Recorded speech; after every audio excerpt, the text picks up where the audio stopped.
বাবা কি করতেন আপনার? আমার বাবা একজন সরকারি চাকরিজীবী ছিলেন, কাস্টমসে চাকরি করতেন। আমার শৈশব বলতে আসলে আপনি যদি আমার কয়েকটি দৃশ্য আসলে ভেসে ওঠে।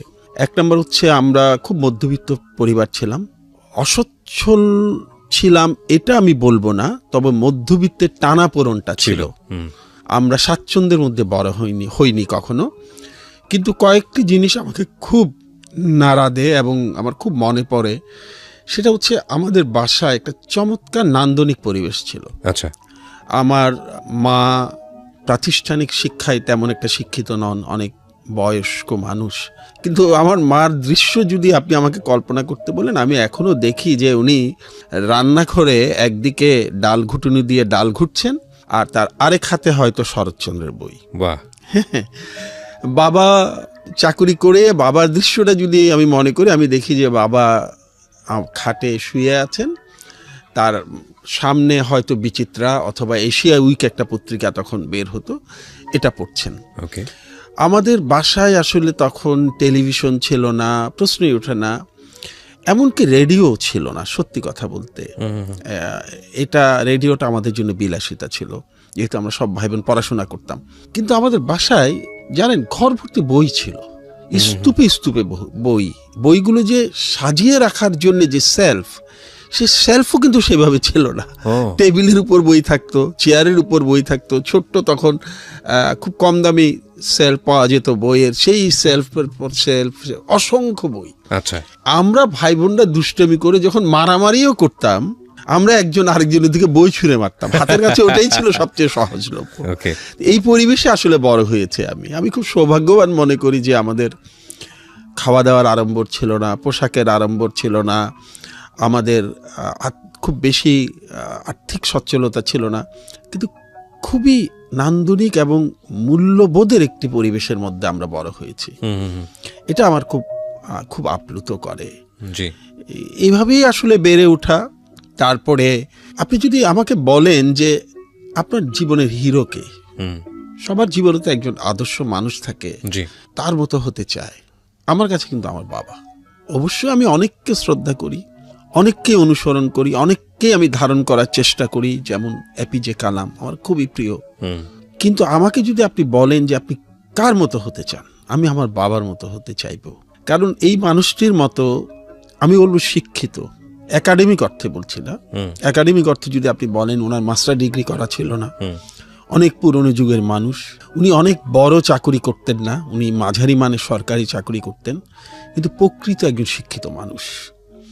আমি ছোট্ট একটা উদাহরণ দেই। জি জি নিশ্চয়ই। আমি যেদিন প্রথম স্কুলে ভর্তি হলাম 1973-তে, আমার বাবা আমাকে নিয়ে পাড়ার ফ্রি প্রাইমারি স্কুলে ভর্তি করিয়ে দিলেন। ক্লাস 1-এ ভর্তি হলাম। সেদিন আর ক্লাস হলো না, সব ভর্তির সব ফর্মালিটিসগুলো শেষ করে তিনি আমাকে তার অফিসে নিয়ে গেলেন, তার পাশেই তার অফিস। ওকে। হাঁটতে হাঁটতে অফিসে গেলাম, এবং সত্যি বলতে কি সেদিন আমি প্রথম টেলিফোন দেখি। আমার বাবার টেলিফোন, একটা টেলিফোন না শুনেছি, কিন্তু টেলিফোন আমার দেখা হয়। সেই সময় ওই যে ঘুরিয়ে ঘুরিয়ে টেলিফোন করতে হতো। আমি আমার বাবাকে বললাম যে বাবা, আব্বা আমি একটু বড় মামাকে একটা ফোন করি। আমার বড় মামা আমার খুব প্রিয় মানুষ ছিলেন। উনি দেখ কিছু বলছেন না। আমি আবার বললাম, আব্বা বড় মামাকে একটা ফোন করি। আপনি কিছুই বলছেন না, নাও বলছেন না, হাও বলছেন না। একটু পরে উনি সিঙ্গারা এলো, আমাকে বললেন সিঙ্গারাটা খাও। খেলাম, তারপরে বললেন চলো তোমাকে বাসায় দিয়ে আসি, বাসাও খুব কাছে। তা আমি বললাম, আব্বা বড় মামাকে ফোন করবো না? উনি কিছুই বললেন না, আমাকে বাসায় দিয়ে উনি অফিসে চলে গেলেন। আমার খুব অভিমান হলো যে আমি প্রথম আব্বার অফিসে গেলাম, জীবনে প্রথম টেলিফোন দেখেছি। আমি বড় মামাকে বলতে চেয়েছিলাম যে আমি স্কুলে ভর্তি হয়েছি, এবং বড় মামার দেওয়া একটা কোট পরে আমি স্কুলে গিয়েছিলাম, যদিও সেটা গরমকাল ছিল। মানে আমার মনে হচ্ছিল যে স্কুলে যাব, কোট পরে যেতে হবে। রাতে আমি আব্বাকে আমি খুব মন খারাপ করে বসে আছি। তা আমার আব্বা আমাকে খাওয়া শেষে ডাকলেন, ডেকে বললেন যে বাবা, তুমি ফোন করতে চেয়েছো, আমি জানি তুমি মন খারাপ করেছো, কিন্তু আমি তোমাকে ফোনটা কেন করতে দিইনি জানো? আমি বললাম কেন? বাবা, ফোনটা আমাকে সরকার দিয়েছে সরকারি কাজে ব্যবহার করার জন্য। অসাধারণ। এটা আসলে তোমার জন্যে বা পরিবারের কারো সাথে গল্প করার জন্য দেওয়া হয়নি। আমি আমার বাবার 1000 ভাগের 1 ভাগও হতে পারিনি। অসাধারণ, সারা অসাধারণ। জীবন তিনি কিন্তু এইভাবেই জীবন চালিয়েছেন। আরেকটি honest। ঘটনা বলি। জি। একবার বাবা রাতে মাঝে মাঝে অফিসে কাজ করতেন, বাসায় কাজ করতেন, অফিস থেকে নিয়ে আসতেন, কাজ করতেন, অফিস থেকে কাগজ নিয়ে আসতেন, লেখালেখিগুলো করে নোটগুলো করে সকালে নিয়ে যেতেন। তো বাবা একবার কিছু কাগজ এনে রেখেছেন, আমার অঙ্ক করতে হবে, আমার কিছু খাতা দরকার।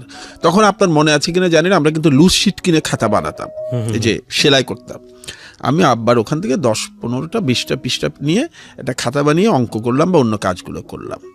পরদিন বাবা জিজ্ঞেস করলেন যে কালকে রাতে লিখতে গিয়ে দেখলাম এখানে সম্ভবত 20টা বা 15টা হবে, এতগুলো কাগজ নেই, পাতা নেই, এগুলি কে নিয়েছে? তো আমি বললাম যে বাবা আমি নিয়েছি। তো বাবা কিছু বললেন না। কেন নিয়েছো? আমি বললাম আমি অঙ্ক করার জন্য নিয়েছি। ঠিক আছে, সমস্যা নেই। উনি বেরিয়ে গেলেন। বাসা থেকে খুব কাছেই কিছু দোকান ছিল, উনি কিন্তু গুনে গুনে 20টা কাগজ কিনে আনলেন। কিনে এনে উনি কিন্তু এটা মানে পূরণ করে দিলেন যে ঘাটতিটা ছিল। পরে আমাকে উনি বললেন যে বাবা সরকারি কাগজ কিন্তু তুমি ব্যক্তিগত কাজে ব্যবহার করতে পারো না, এটা কখনোই এখানে হাত দেবে না, তোমার যদি লাগে আমাকে বলবে, আমি কিনে দেব। বাহ, আমি আসলে সেই বাবার আলোতেই কিন্তু মানুষ হয়েছি। অসাধারণ। মোটেও করতাম না, প্রচণ্ড দুর্দান্ত দুষ্ট ছিলাম, কারো কথা শুনতাম না এবং স্কুলে যেতাম না। আমাকে টেনেও স্কুলে নেওয়া যেত না। এটা নিয়ে আমার আব্বা আম্মা বোনরা সবাই খুব আপসেট ছিলেন যে স্কুলে যাই না, পড়ি না। সবার তো একটা টেনশন থাকে, বাইরে গিয়ে সারাদিন খেলাধুলা করি, মারামারি করি বা দুষ্টামি করি। জি। একদিন ক্লাস 5-এ আমার মনে আছে, মাসটা হয়তো মার্চ এপ্রিল হবে, আমার বাবা আমাকে স্কুলে নেওয়ার জন্য টানাটানি করছেন যে চলো স্কুলে যাই, চলো স্কুলে যাই। আমি খুব বদরাগে ছিলাম, তো আমি করলাম কি, হঠাৎ করে বাবাকে আচমকা একটা ধাক্কা দিলাম। ও, ধাক্কা দেওয়ার কারণে উনি পড়ে গেলেন। পরে উনি হাতে খুব ব্যথা পেলেন। ওকে। উনি পরে হাতে খুব ব্যথা পেলেন এবং উনি কোকাচ্ছেন, তার চোখ দিয়ে জল গড়িয়ে পড়ছে। তা আমার বোনরা তাড়াতাড়ি করে তাকে ধরে পাশেই আমাদের কলোনিতে একটা ডিসপেন্সারি হসপিটাল টাইপ ছিল, কমিউনিটি হসপিটাল, ওখানে নিয়ে গেলেন। ওরা কিছু ব্যান্ডেজ ট্যান্ডেজ করে দিল। উনি ঘন্টাখানেক পর বাসায় আসলেন। সেদিন অফিসে গেলেন না। উনি বাসায় এসে আমাকে একটি কথাও বললেন না। উনি বিছানায় শুয়ে আছেন, তার হাত ব্যথা করছে, শুধু আমার দিকে মাঝে মাঝে তাকাচ্ছেন। সেখানে মানে রাজ্যের অভিমান, কোনো রাগ না, ক্ষোভ না, কিন্তু অভিমান। সেই মুহূর্তে কিন্তু আমার জীবনটা পাল্টে যায়। আমি আস্তে আস্তে তার পাশে গিয়ে বসলাম। আমি বললাম যে পাশে গিয়ে তার মাথার পাশে বসলাম, বসে তাকে বললাম যে আব্বা, দেখি উনি সাড়া দিচ্ছেন। আমি আবার ডাকলাম যে আব্বা। তখন উনি আমার দিকে তাকালেন। তখন আমি বললাম যে আব্বা, আমি কিন্তু ক্লাস 5-এ বৃত্তি পাবো। উনি অবাক হয়ে গেলেন। মানে? আমি বললাম বাবা, আব্বা আমি প্রতিদিন স্কুলে যাব। আব্বা আমি আর দুষ্টামি করবো না। আব্বা আমি কিন্তু ম্যাট্রিকে স্ট্যান্ড করব। আব্বা আমি কিন্তু ইন্টারমিডিয়েটে স্ট্যান্ড করব। তুমি শুধু আমার হাতটা ধরে ঝরঝর করে কেঁদে দেবেন। এবং আমি খুবই আনন্দিত, তাকে যে কথাগুলো আমি দিয়েছিলাম প্রতিটি কথাই আমি রাখতে পেরেছি। এইভাবেই স্কুল শেষ করলাম, স্ট্যান্ডেই করলাম। আত্মপ্রচার হয়ে যাচ্ছে তবু বলি। ইন্টারমিডিয়েটও তাই হলো, ইউনিভার্সিটিতে গেলাম। এবং যখন আমরা আসলে স্কুলে পড়ি ক্লাস 9-এ, কিন্তু আরেকটি বড় পরিবর্তন আসে।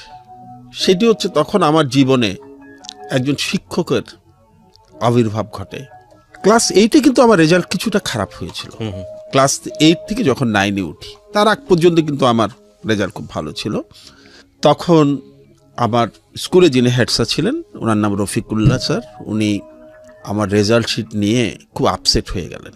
বললেন এ তো মোটামুটি ভালো ছিল, এই গাধা তো এইভাবে চললে সামনে তো সে এসএসসি দিবে, আমাদের তো তাকে নিয়ে কিছু আশা ভরসা ছিল, আমাদের তো খুব বেশি ভালো ছাত্রছাত্রী এই স্কুলে নেই। আমি খুব একটা সাধারণ স্কুলে পড়েছি, খুবই সাধারণ স্কুলে, Agrabad government colony high school.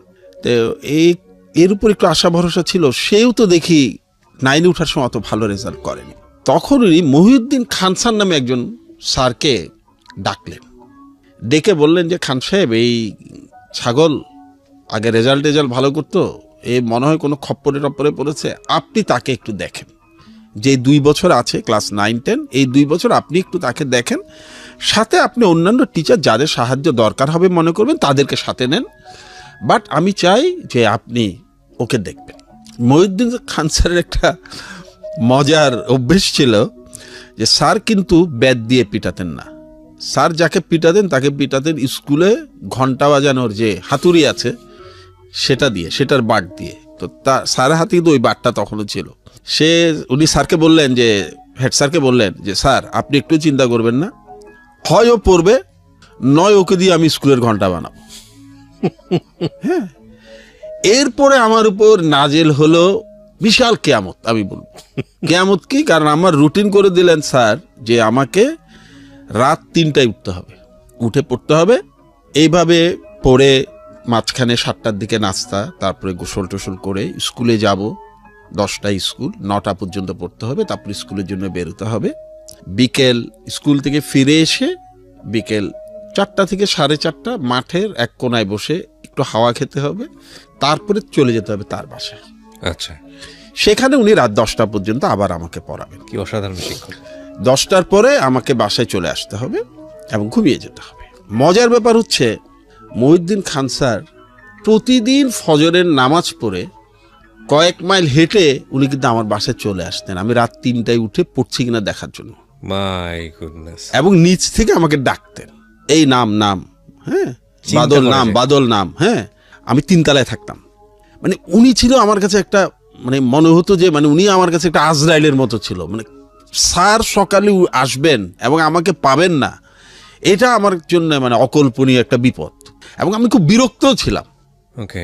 এই তারপর আমি নামতাম, ক্লাস 9-এর ঘটনা এটা। 9-এ আমি নামতাম, নামার পরে আমাকে স্যার হাঁটতে হাঁটতে হাঁটতে হাঁটতে আমাকে নিয়ে যেতেন পাশেই, যেখানে আমি বললাম আমার বাবা কাগজ কিনেছিলেন, ওখানে ছোট্ট একটা রেস্টুরেন্ট টাইপের ছিল, ওরা খুব ভোরে পরোটা ভাজতো। তো স্যার কিন্তু প্রতিদিন সকালে চলে আসতেন এবং আমাকে ওই রেস্টুরেন্টে নিয়ে 2টো পরোটা একটা ডিম পোচ খাওয়াতেন, নিজেও খেতেন। এবং তখন বলতেন যে ভালোভাবে খাওয়া দাওয়া না করলে পড়বি কীভাবে। এবং রাতে যখন ওনার বাড়িতে যেতাম তখন উনি বিশাল এক বাটিতে গরুর দুধ রাখতেন, যেটা আমাকে অবশ্যই খেতে হতো এবং ওটা আমার বিষের মতো মনে হতো। এবং স্যার শুধু একা থাকতেন না, ওই সময় কিন্তু একটা সেশন ছিল। সেশন মানে স্যার কিছুক্ষণ পড়াতেন, এরপরে পড়াতেন, অঙ্ক করাতেন শফিকুল্লাহ স্যার, সব কিন্তু স্যারের জোগাড় করা একই স্কুলের। বাংলা পড়াতেন কাশেম স্যার। সপ্তাহের শেষে গিয়ে আমাকে বলি ইংরেজি পড়াতেন খাস্তগীর স্যার।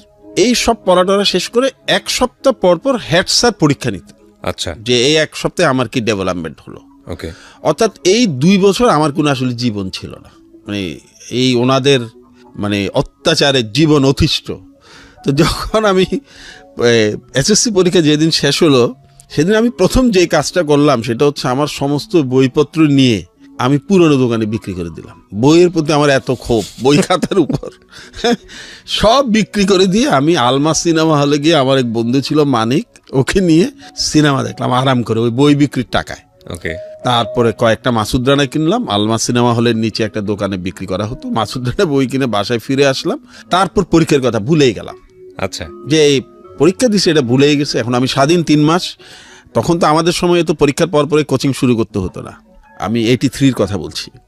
তারপরে পরীক্ষা কথা ভুলে গেছি, পরীক্ষার রেজাল্ট গোল্লায় যাক, কিছুই আমার মাথায় নেই। আমি সারাদিন ক্রিকেট খেলি, তাও কিন্তু ক্রিকেট ব্যাট নেই, ওই তক্তা কেটে বানানো ব্যাট, ওটা দিয়ে ক্রিকেট খেলি। সারাদিন ঘুরি, কখনো বাটারি হিল যাই, কখনো পতেঙ্গা চলে যাই, আমরা বন্ধুরা মিলে। আমার মানে পরীক্ষার রেজাল্টের দিকে আমার কোনো মনোযোগ নাই। একদিন এরকম বিকেলে ক্রিকেট খেলছি, আমাকে বল করছে আর আমি সব বল খুব ভালোভাবে ফিরিয়ে দিচ্ছি। এমন সময় হঠাৎ দেখি পেছন থেকে মহিউদ্দিন খান স্যার মানে খুব ভাঁচকাই গলায় চিৎকার করে উঠলেন, এই ফাজিলের ফাজিল, আজকে তোর রেজাল্ট দিয়েছে আর তুই এখানে জাভেদ মিয়া দাদগিরি ফলাস, স্কুলে সবাই তোর জন্য অপেক্ষা করছে। বলে ছোটখাটো মানুষটা আমাকে কোলে তুলে নিয়ে দৌড়াতে লাগলেন। স্কুল কিন্তু মনে করেন যে আমার যে মাঠ থেকে খেলছি সেখান থেকে আপনি যদি হেঁটে যান আপনার 8-9 মিনিট লাগবে বা 10 মিনিট লাগবে। স্যার আমাকে নিয়ে ছোটখাটো মানুষটি বিদ্যুৎ গতিতে কোলে, এভাবে আক্ষরিক অর্থে কোলে তুলে নিয়ে দৌড়াচ্ছেন। আর উনি, আমার মনে আছে উনি কাঁদছেন, ওনার চোখের পানিগুলো টপ টপ করে আমার গায়ে পড়ছে। এই গায়ে পড়া মানে আমি বুঝতে পারছি না আসলে কি হয়েছে। স্কুলে যাওয়ার পরে বুঝলাম যে সব স্যাররা এবং সব অন্যান্য ছাত্রছাত্রীরা দাঁড়িয়ে আছে, সবাই যখন আমাকে নিয়ে স্যার ঢুকলেন, যে মানে খুব আনন্দের যে একটা চিৎকার, সেই চিৎকার দিয়ে বুঝলাম যে কিছু একটা ঘটিয়ে ফেলেছে। এই স্যার কিন্তু, মহিউদ্দিন স্যার কিন্তু আমৃত্যু আমার সাথে ছিলেন। আমি স্কুল শেষ করে কলেজে যাওয়ার পরে উনি আমাকে ছাড়েন নাই, ইউনিভার্সিটিতে যাওয়ার পরেও ছাড়েন নাই। এরপরে তো আমরা স্কুলে গিয়ে কি হলো স্যার, ওখানে যাওয়ার পরে অভিজ্ঞতা? আমরা যখন স্কুলে গেলাম, স্যার আমাকে মাঠে ফেললেন, ছুড়ে দিলেন। সেই মাসটা ছিল জুন মাস, 21শে জুন সম্ভবত আমাদের রেজাল্ট দিয়েছিল, এবং সেদিন খুব বৃষ্টি হয়েছিল। বৃষ্টির কারণে স্কুলের মাঠে প্রচুর পানি জমে আছে। তারপরে আমাকে নিয়ে গিয়ে স্কুলের মাঠে স্যার যখন নামিয়ে দিলেন, আরেক ছাত্র এসে জড়িয়ে ধরে আমাকে পানিতে ফেলে দিল ধাক্কা দিয়ে, খুশিতে। সেও আমার বন্ধুরা সবাই আমার সাথে পরীক্ষা দিয়েছে। এরপরে অন্যরাও পানিতে ঝাঁপ দিল, তখনও আমি জানি না কি হয়েছে। পানিতে ঝাঁপ দিল, এই দেখা গেল যে এরকম বেশ আমাদের স্কুলে অনেক ছাত্রছাত্রী একসাথে পরীক্ষা দেয়, কিন্তু মানে খুব সিলেক্টেড স্টুডেন্ট না, কয়েকশো ছেলে মেয়ে পরীক্ষা দেয়। দেখলাম যে সমস্ত ছেলে মেয়েরা সে সন্ধ্যায় পানির মধ্যে গড়াগড়ি দিচ্ছে, বিশেষ করে ছেলেরা। একটু পর দেখলাম যে একজন স্যার, ওনার নাম গিয়াসউদ্দিন স্যার, উনি মহিউদ্দিন খান স্যারকে ধাক্কা দিয়ে পানিতে ফেলে দিলেন। ওনার দেখা দেখি গিয়াস স্যারকে একজন ফেলে দিলেন। এইভাবে দেখা কিছুক্ষণ পর দেখা গেল যে সবাই খুশিতে পানিতে গড়াগড়ি দিচ্ছে। পরে আমি বললাম, এ আসলে কি হয়েছে, কিসের জন্য এত কিছু? তখন আমাকে বলা হলো যে আমি বোর্ডে 5ম হয়েছি, তাও মানবিক বিভাগ থেকে। এবং এটা আমার স্কুলের জন্য একটা বড় ব্যাপার ছিল, কারণ আমি কিন্তু একটা সহজ সরল সাধারণ স্কুলে পড়েছি। এই স্কুল থেকে একটা পর্যায়ে আমি চট্টগ্রামের খুব নামকরা স্কুলে চলে যেতে চেয়েছিলাম, চিটং কলেজিয়েট স্কুলে। কিন্তু হেড স্যার আমার আব্বাকে বলেছিলেন যে দেখেন, আমার স্কুলটা হচ্ছে খুব সাধারণ ছাত্রছাত্রীদের জন্য, আপনি যে স্কুলে ওকে নিতে যাচ্ছেন ওদের ওখানে কিন্তু সবাই ভালো ছাত্রছাত্রী, অনেক ভালো রেজাল্ট ওরা করবে, কিন্তু ও যদি চলে যায় তাহলে আমার কিন্তু যে মানে আশাটা ছিল যাকে নিয়ে, সেও চলে যাবে। এখানের থেকেও তো ভালো রেজাল্ট করতে হবে, অন্যদের জন্য উদাহরণ তৈরি করতে হবে। আপনি আপনার ছেলেকে এখানে রেখে দেন।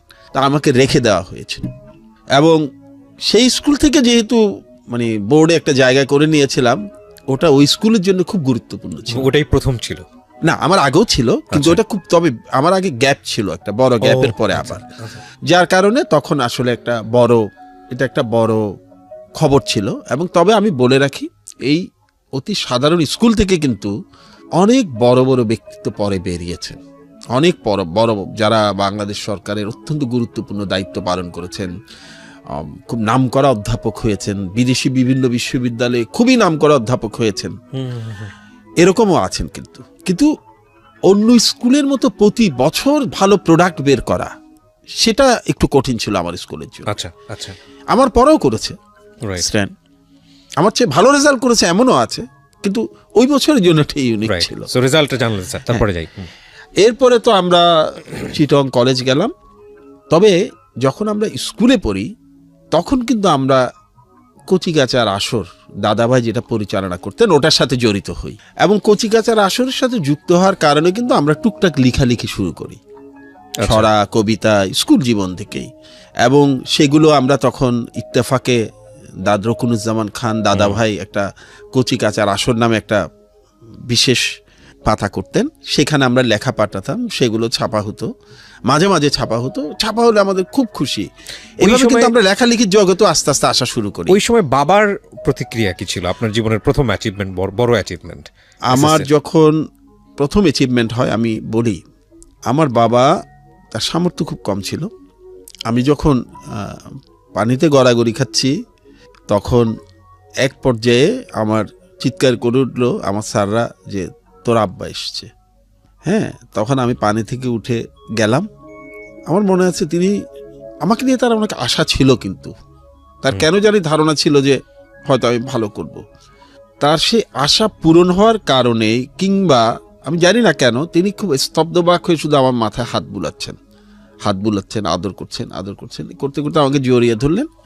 এরপরে বাড়ি গিয়ে উনি যেটি করলেন সেটি হচ্ছে আমাকে আমার ভাই, অন্য ভাই বোন সবাইকে ডেকে বললেন যে ভেরি ইম্পর্টেন্ট একটা কথা বলছিলেন, যে আমার হাত ভেঙে দেওয়ার যে অপরাধটা তুমি করেছিলে, সেটি তোমাকে আমি আজকে মাফ করে দিলাম। এবং ওনার সীমিত সামর্থ্যের কথা আসছে এই কারণে, উনি কিন্তু এই সীমিত সামর্থ্যের মধ্যেও আমাদের বাসায় 3 দিন, একদিন আমার বন্ধুদেরকে দাওয়াত দিয়েছিলেন, একদিন আমার সব সাদদেরকে দাওয়াত দিয়েছিলেন, একদিন আমার সমস্ত মুরব্বী যারা আছেন পাড়ার, আমার মামা চাচা এদেরকে দাওয়াত দিয়েছিলেন। আপাত দৃষ্টিতে এটা মনে হতে পারে যে এটা এমন কি ব্যাপার, কিন্তু আমি জানি যে এটা আমার বাবার জন্য অনেক বড় ব্যাপার ছিল। আমার বাবার কিন্তু কোনো ওয়ালেট ছিল না সারা জীবন। উনি সবসময় রুমালের মধ্যে টাকা রাখতেন। তার সীমিত আয়ে এতগুলো প্রোগ্রাম করা, ইট ইজ অ্যামেজিং। আর আমার মা, আমার মনে আছে যে আমি যখন বাবার সাথে বাসায় যাই, আমার মা জড়িয়ে ধরে শুধু কাঁদছিলেন এবং উনি আমাকে একটি চমৎকার উপহার দিয়েছিলেন। সেটি হচ্ছে উনি আমাকে পাড়ার একটা লাইব্রেরির মেম্বার করে দিয়েছিলেন। বলেছিলেন যে তুই তো বই পড়তে পছন্দ করিস, তো বাবা আমি তোকে কি দেবো, তোকে আমি এই লাইব্রেরিটার মেম্বারশিপ করে দিলাম 20 টাকা দিয়ে, বই এনে এনে পড়ে ফেরত দেওয়া যেত। স্যার আপনি কত সালে এসএসসি করেন? 83-তে। খুব বেশি দিন আগের গল্প না, কিন্তু বাংলাদেশটা অনেক পরিবর্তন হয়ে গেছে। আপনার গল্পটা যখন শুনছি, মানে বাবা মায়ের প্রিন্সিপাল বা আমরা যেভাবে বড় হচ্ছে আমাদের সন্তানদেরকে, আকাশ পাতাল পার্থক্য, মানে চিন্তাই করা যায় না আসলে এই চেঞ্জেসটা। হয়তো আমরা পরে কথা বলবো বিষয়গুলো নিয়ে, বলুন আপনি পলি। হ্যাঁ, তারপরে তো আমরা আসলে লেখালেখি, কবিতা এগুলো নিয়ে আবার কলেজে গিয়ে আবার একটু দেখা গেল যে কবিতা, লিটল ম্যাগাজিন এগুলো নিয়ে একটু ব্যস্ত হয়ে যাচ্ছি। তখন বাবাকে আমার চিটং কলেজে প্রিন্সিপাল একদিন একটা চিঠি দিলেন। আমি চিটং কলেজে ভর্তি পরীক্ষায় খুব ভালো করেছিলাম।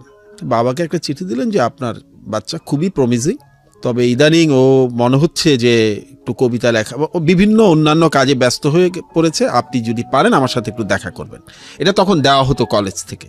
তো বাবা দেখা করলেন, দেখা করার পরে স্যার বললেন, মোজাম্মেল স্যার আমাদের প্রিন্সিপাল ছিলেন, তিনি বললেন যে ওকে একটু টেক কেয়ার করতে হবে।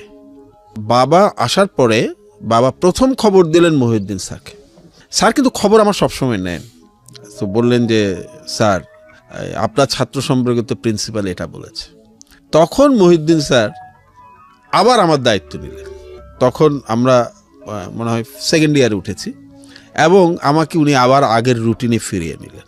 এই ক্ষেত্রে আমার আরেকটা গুরুত্বপূর্ণ ব্যাপার আছে, এটাও বলা দরকার। সব মানুষের প্রতি কৃতজ্ঞতা প্রকাশের সময় সবসময় পাওয়া যায় না, ধন্যবাদ দেওয়ার আগেই অনেক সময় চলে যেতে হয়। আমার একজন বন্ধু ছিল, ওর রেজাল্টও খুবই ভালো ছিল, খুবই ভালো রেজাল্ট করে এসেছিল, আমরা একসাথে পড়তাম। আপনার একটা ধারণা আছে নিশ্চয়ই, এখন আছে কিনা জানি না, ছাত্রছাত্রীদের মধ্যে থাকতে পারে যে ভালো ছাত্রছাত্রীদের মধ্যে কিন্তু এক ধরনের ঈর্ষার সম্পর্ক থাকে। কেউ কাউকে নোট ধার দিতে চায় না, কেউ কাউকে খুব একটা হেল্প করতে চায় না। তা আমার একজন বন্ধু ছিল খুবই মেধাবী এবং আমরা জানতাম যে ও বোর্ডে 1st বা 2nd হবে। তা একদিন আমি বসে বসে এই কবিতার আড্ডা মারছি, তাও কলেজ থেকে কিছুটা দূরে, দেখছি আমার সে বন্ধু এসে হাজির। এসে বলল যে এই যে রবীন্দ্রনাথ ঠাকুর সাহেব এদিকে আসেন। আমি তো খুব বিব্রত হওয়ার 2টো কারণ আছে। একটা হচ্ছে যে এখানে সে কেন আসলো, দ্বিতীয়ত আমাদের সময় কিন্তু আমরা অত ছিলাম না, আজকে যত ছেলেমেয়েরা যত সহজে মিশে অত ছিলাম না। আমার এই বন্ধুটি ছিলেন আসলে একজন ছাত্রী, একজন ছাত্রী এসে আমাকে হঠাৎ বন্ধুদের মাঝ থেকে এই রবীন্দ্রনাথ ঠাকুর এখানে আসেন, এটা তো খুব বড় মানিজ্যতের ব্যাপার। তা আমি গিয়ে খুব রাগ করে বললাম যে কি, কেন তুমি কেন এসছো? বললো না, শুনলাম আপনি কাজী নজরুল ইসলামের মতো ল্যাটোদ্দনে নাম লিখিয়েছেন, তো সামনে তো পরীক্ষা, পড়াশোনা কিছু করেছেন? এগুলি কিন্তু সে রাগ করে বলছে করেছেন, আমাদের মধ্যে তুমি সম্পর্ক। তা আমি বললাম কি পড়বো, আর বেশি তো সময় নাই, নোট টোট তো কিছু নাই। তো বললো যে নোট আমি দিব, আমার নোট আমি দিব, নোটগুলো ঠিকভাবে পড়ে ফেরত দিতে হবে, না হলে পেন্সিল দিয়ে চোখ গেলে দিব। বস্তুত ওর নোট নিয়ে আমি পড়ি। একদিকে মহিউদ্দিন স্যারের কড়া শাসন, কিন্তু ছাত্র, আমি তখন তো কলেজে চলে গেছে, মানে ওইভাবে মানে স্যারও তো স্কুলে ব্যস্ত, আমার তাৎক্ষণিকভাবে প্রত্যেকটা বিষয় আবার নোট করে সময় বেশি নিয়ে রেডি করে নিয়ে আসা। আমাদের সময় তো নোট করে পড়তে হতো, এখনকার মতো গাইড বই পাওয়া যেত না। আমার এই বন্ধুটি কিন্তু আমাকে নোটগুলো করে দিত, ও যেটা করতো সেটা দিত আমাকে, এবং এটা তাকে আমার ফেরত দিতে হতো, এবং তাকে আমার কিন্তু অনেকটা পরীক্ষাও দিতে হতো এটা আমি পড়লাম কিনা।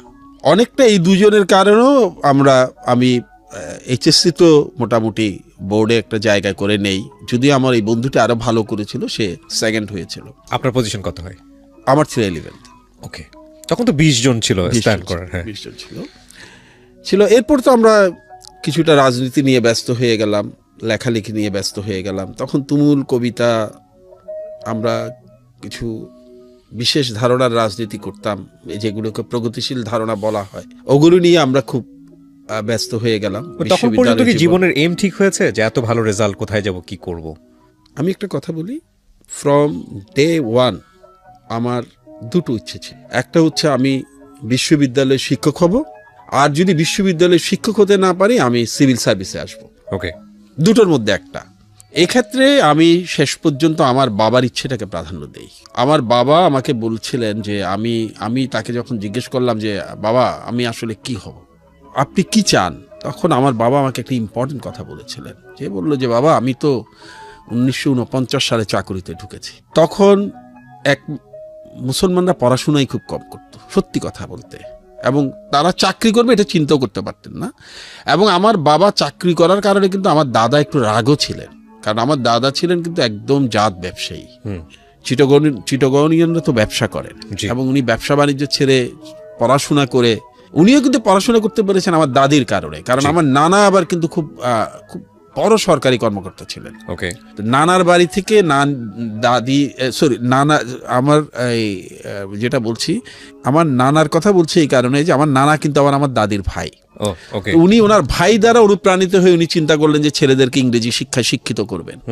তা আব্বা 1949 সালে সরকারি চাকরিতে ঢুকেন। তো আমাকে বললেন যে বাবা আমরা তো পড়াশোনা কোনো রকম ইন্টারমিডিয়েট পাশ করে সরকারি চাকরিতে ঢুকে গেছি, কিন্তু আমাদের সময়ে এত সুযোগও ছিল না, কিছুই ছিল না, চাকরিতে ঢুকতে পেরেছি এটাই বড় কিছু। একটা মাঝারি মানের চাকরি করছি আমি। সারা জীবন যারা সিভিল সার্ভিস পরীক্ষা পাশ করে আসছেন তাদেরকে সালাম দিয়েছি। আমি বুঝতে পেরেছি। আমার খুব ইচ্ছা তুমি সেই সালামটা পাও। আরেকটা মজার কথা বলি, আমার বাবা, আমি যখন এসএসসি রেজাল্ট দিল, আপনি বললেন না যে বাবার প্রতিক্রিয়াটা আরেকটু বুঝাই। এসএসসি রেজাল্ট দেওয়ার পরে আমার বাবার একজন রুমমেট ছিলেন, মানে ওনারা এক রুমে থাকতেন এক সময়। উনি খুব নাম করা ইনকাম ট্যাক্স কমিশনার ছিলেন। ওকে, যখন আমার বাবা কাস্টমস সুপারিনটেন্ডেন্ট, তখন উনি ইনকাম ট্যাক্স কমিশনার, খুবই জাদ্রেল, পরে আরো উচ্চ পর্যায়ে গিয়েছিলেন। তো ওনারা এক রুমে কিন্তু দীর্ঘদিন ছিলেন, কিন্তু বাবা কিন্তু ওই বন্ধুর সাথে মিশতেন না, যেতেন না, খুব আনইজি ফিল করতেন গ্যাপটার কারণে, পোস্ট এন্ড পজিশন কারণে। আমার যেদিন আমার এসএসসি রেজাল্ট দিল তার 2 দিন পরে বাবা আমাকে বললেন যে আজ বিকেলে তুমি রেডি হয়ে থাকবে, তোমাকে আমি একটা বাসায় নিয়ে যাব। তা আমি তো ঠিক বুঝতে পারছি না কোথায় নিয়ে যাবে, আমার খেলার সময়ে একটু বিরক্ত। পরে তিনি আমাকে হাঁটতে হাঁটতে একটা বাসায় নিয়ে গেলেন, একটা বাংলো, চমৎকার লাল ইটের একটা চমৎকার একটা বিশাল বাংলো। তো ওই বাড়িতে উনি নক করলেন, যিনি দরজা খুললেন তাকে বললেন যে একটু স্যারকে বলেন যে অমুক এসছে। তখন আমি জানি না কার কাছে এসছেন। একটু পরে দেখলাম যে ডুপ্লেক্স বাড়ি, 2 তলা থেকে এক ভদ্রলোক নামলেন। তখন আব্বা আমাকে বললেন উনি ইনকাম ট্যাক্স কমিশনার মেজবাউদ্দিন সাহেব। তখন উনি এসে আব্বাকে জড়িয়ে ধরে বললেন, আমার বাবার নাম ছিল তাহের, এম.এ. তাহের, বলে যে তাহের তুমি তো একদম দেখা সাক্ষাৎ করো না, মানে কার সাথে তুমি কোনো যোগাযোগই রাখো না, এমনকি কোনো সামাজিক অনুষ্ঠানে গেলেও তুমি কাছে আসো না, দূরে দূরে থাকো। তা আব্বা ওনাকে বললেন যে দেখো তোমার সাথে আমার যে পদবিগত পার্থক্য, এই কারণে আসলে তোমার কাছে আসতে আমি একটু আনইজি ফিল করি, তবে আজকে তোমার কাছে আমি খুব গর্ব নিয়ে এসেছি, কারণ তোমাকে আজকে আমার খুব একটা আনন্দের খবর দেওয়ার আছে। তো বললেন কি খবর? তো বাবা আমার খবর বললেন যে আমার এই ছেলেটা এসএসসিতে স্ট্যান্ড করেছে, তুমি ওর জন্য দোয়া করো। তো মেজবাউদ্দিন সাহেব অনেক দোয়া করলেন। মেজবাউদ্দিন সাহেব কিন্তু এখনো বেঁচে আছেন। আচ্ছা আচ্ছা, আমরা তাকে বিভিন্ন অনুষ্ঠানে ডেকে আনি। অসম্ভব রেসপেক্টেড একজন ট্যাক্সম্যান উনি, বাংলাদেশে না শুধু সাবকন্টিনেন্ট, অসম্ভব অনেস্ট। যখন চলে আসব উনি চাটা খাওয়ালেন, চলে আসব, গেট থেকে বেরিয়ে আমার বাবা দাঁড়ালেন, তারপর আমাকে বললেন যে বাবা আমি চাই যে এই লাল বাড়িটাই একদিন তুমিও থাকবে। অসাধারণ। এই কারণে আমি পরে সিদ্ধান্ত নেই যে আমি সিভিল সার্ভিসে আসব, এবং সিভিল সার্ভিসে আসার ব্যাপারটাও খুব মজার। সেখানে যাওয়ার আগে স্যার আমি বিশ্ববিদ্যালয় জীবনটা একটু ছোট করে আনতে চাই। আচ্ছা, বিশ্ববিদ্যালয় জীবন যেটা ছিল, বিশ্ববিদ্যালয় জীবনে আমার ওই সময়টা আমার একটু টার্ময়েলিং পিরিয়ড আমি বলবো, কারণ ওই সময় আমরা কিছুটা এরশাদ বিরোধী আন্দোলনে জড়িয়ে পড়ি, এবং আমরা একই সাথে খুব বেশি লেখালেখি, লিটল ম্যাগাজিন আন্দোলনের সাথে জড়িয়ে পড়ি। এর কারণে দেখা গেল যে অনার্স ফার্স্ট ইয়ারে আমার রেজাল্ট খুব ভালো হলো, সেকেন্ড ইয়ারে মোটামুটি হলো, থার্ড ইয়ারে পরীক্ষা দিয়ে আমি বুঝলাম আমি একটি সাবজেক্টে পড়তাম পাবলিক অ্যাডমিনিস্ট্রেশন।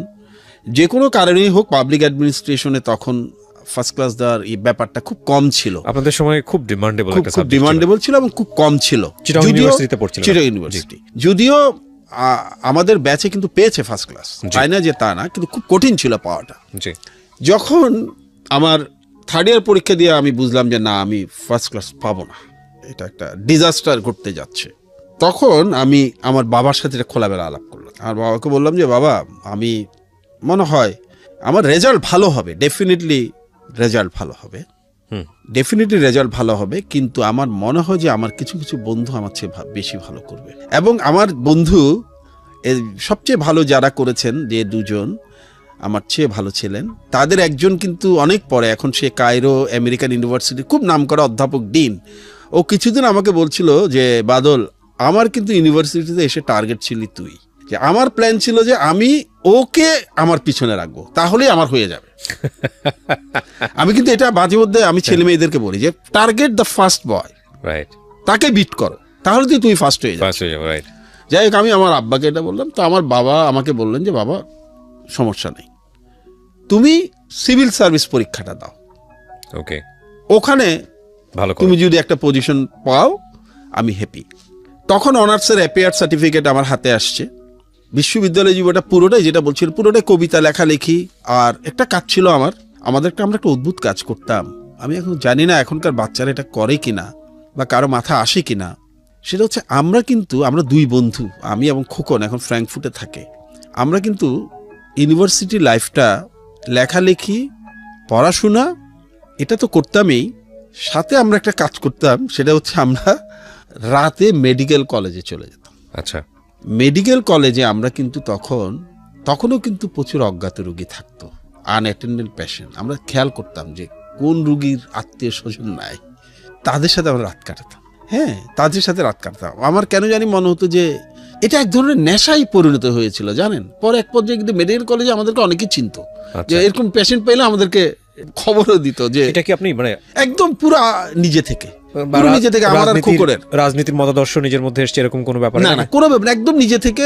হঠাৎ আমি আর খোকন চিন্তা করলাম যে এই মেডিকেলে তো অনেক রুগী, এর মধ্যে খোকন একবার হসপিটালে গিয়েছিল একটা কারণে, ওকে অ্যাটেন্ড করতে গিয়ে আমরা দেখলাম যে এরকম অনেক পেশেন্ট ছিল, পেশেন্ট থাকে। তখন আমরা দুজন গিয়ে হসপিটালে গিয়ে সময় দিতাম।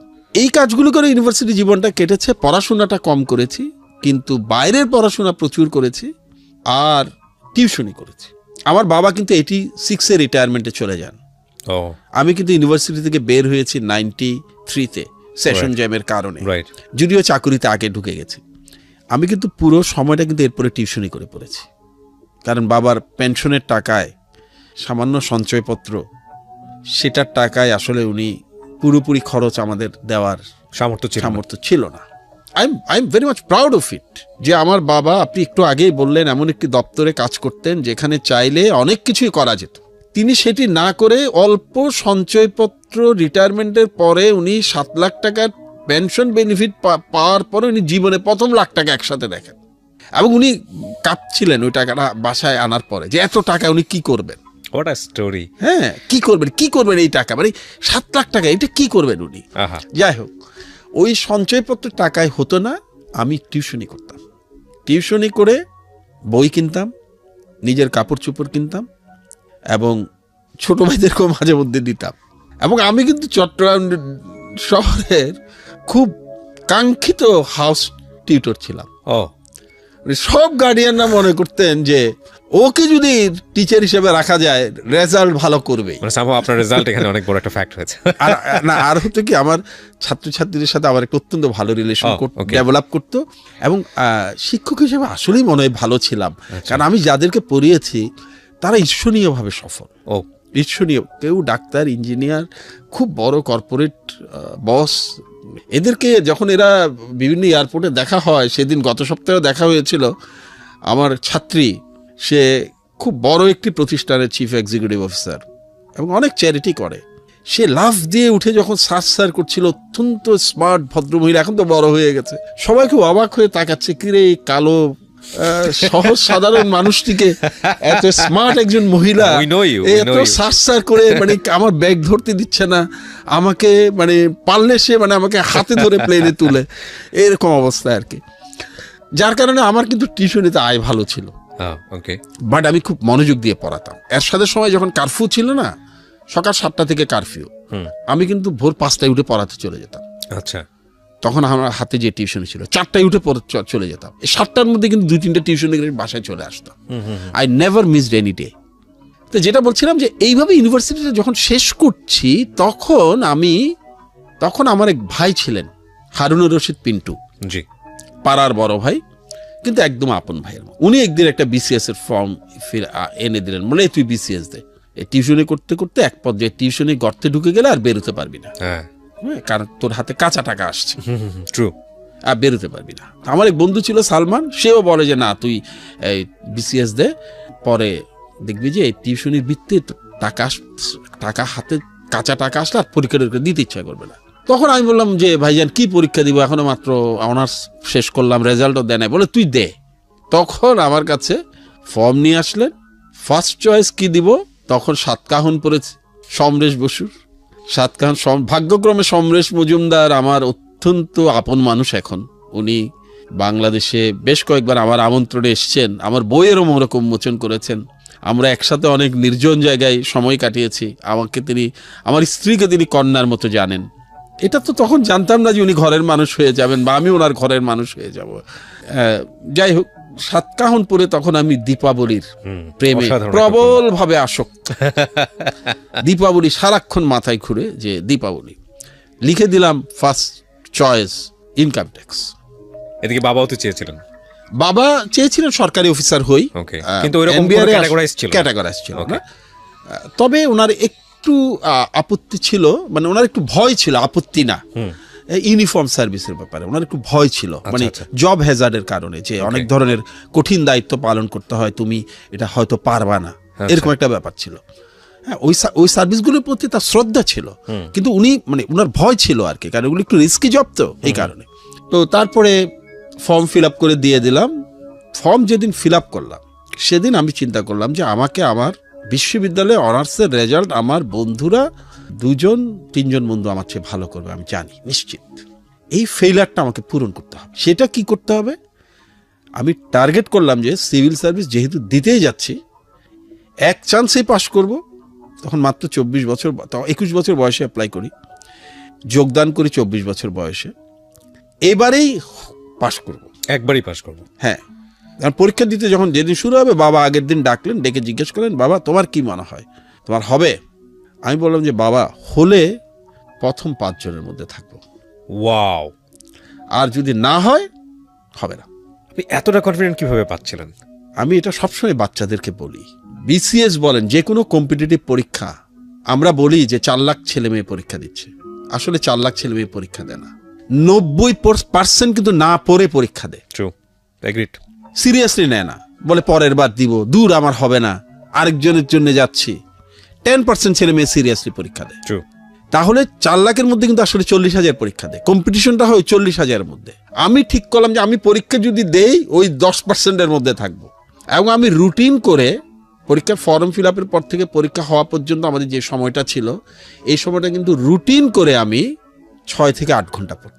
বিসিএস এর প্রিপারেশন আমি অন্য পড়া বলছি না। হলে থাকতেন ওই সময়টা? না, বাসায় থাকতাম। বাসায় থেকে? আচ্ছা, বাসায় থাকতাম। সেটা একটা অদ্ভুত ব্যাপার, অ্যামেজিং মনে হয় এখন আমার কাছে। আমাদের সরকারি বাসা তো, সরকারি বাসা খুব বড় হয় না। আমার বোন পড়ে, আমি পড়ি, ভাইরা পড়ে। আমার এক খালাতো ভাই, আমার খালু একটা ব্যাংকের ডিজিএম ছিলেন, ওনার নোয়াখালী পোস্টিং হলো, ভাই পড়তো চট্টগ্রাম বিশ্ববিদ্যালয়ে। এখন নোয়াখালী থেকে তো এটা পড়া সম্ভব না, ও আমাদের বাসায় এসে উঠলো, তাহলে পড়ার সংখ্যা অনেক বেড়ে গেল না? এখন তো পড়ার সমস্যা হয়, বাসায় তো অত পড়ার টেবিল নেই, সবাই অলমোস্ট ডাইনিং টেবিলে বসে, একজন এক কোনায়, ওই কোনায় বসে পড়ে, আরেকজন এক কোনায় বসে পড়ে। আমি চিন্তা করলাম যে এভাবে তো হবে না, আমাকে তো মনোযোগ দিয়ে পড়তে হবে।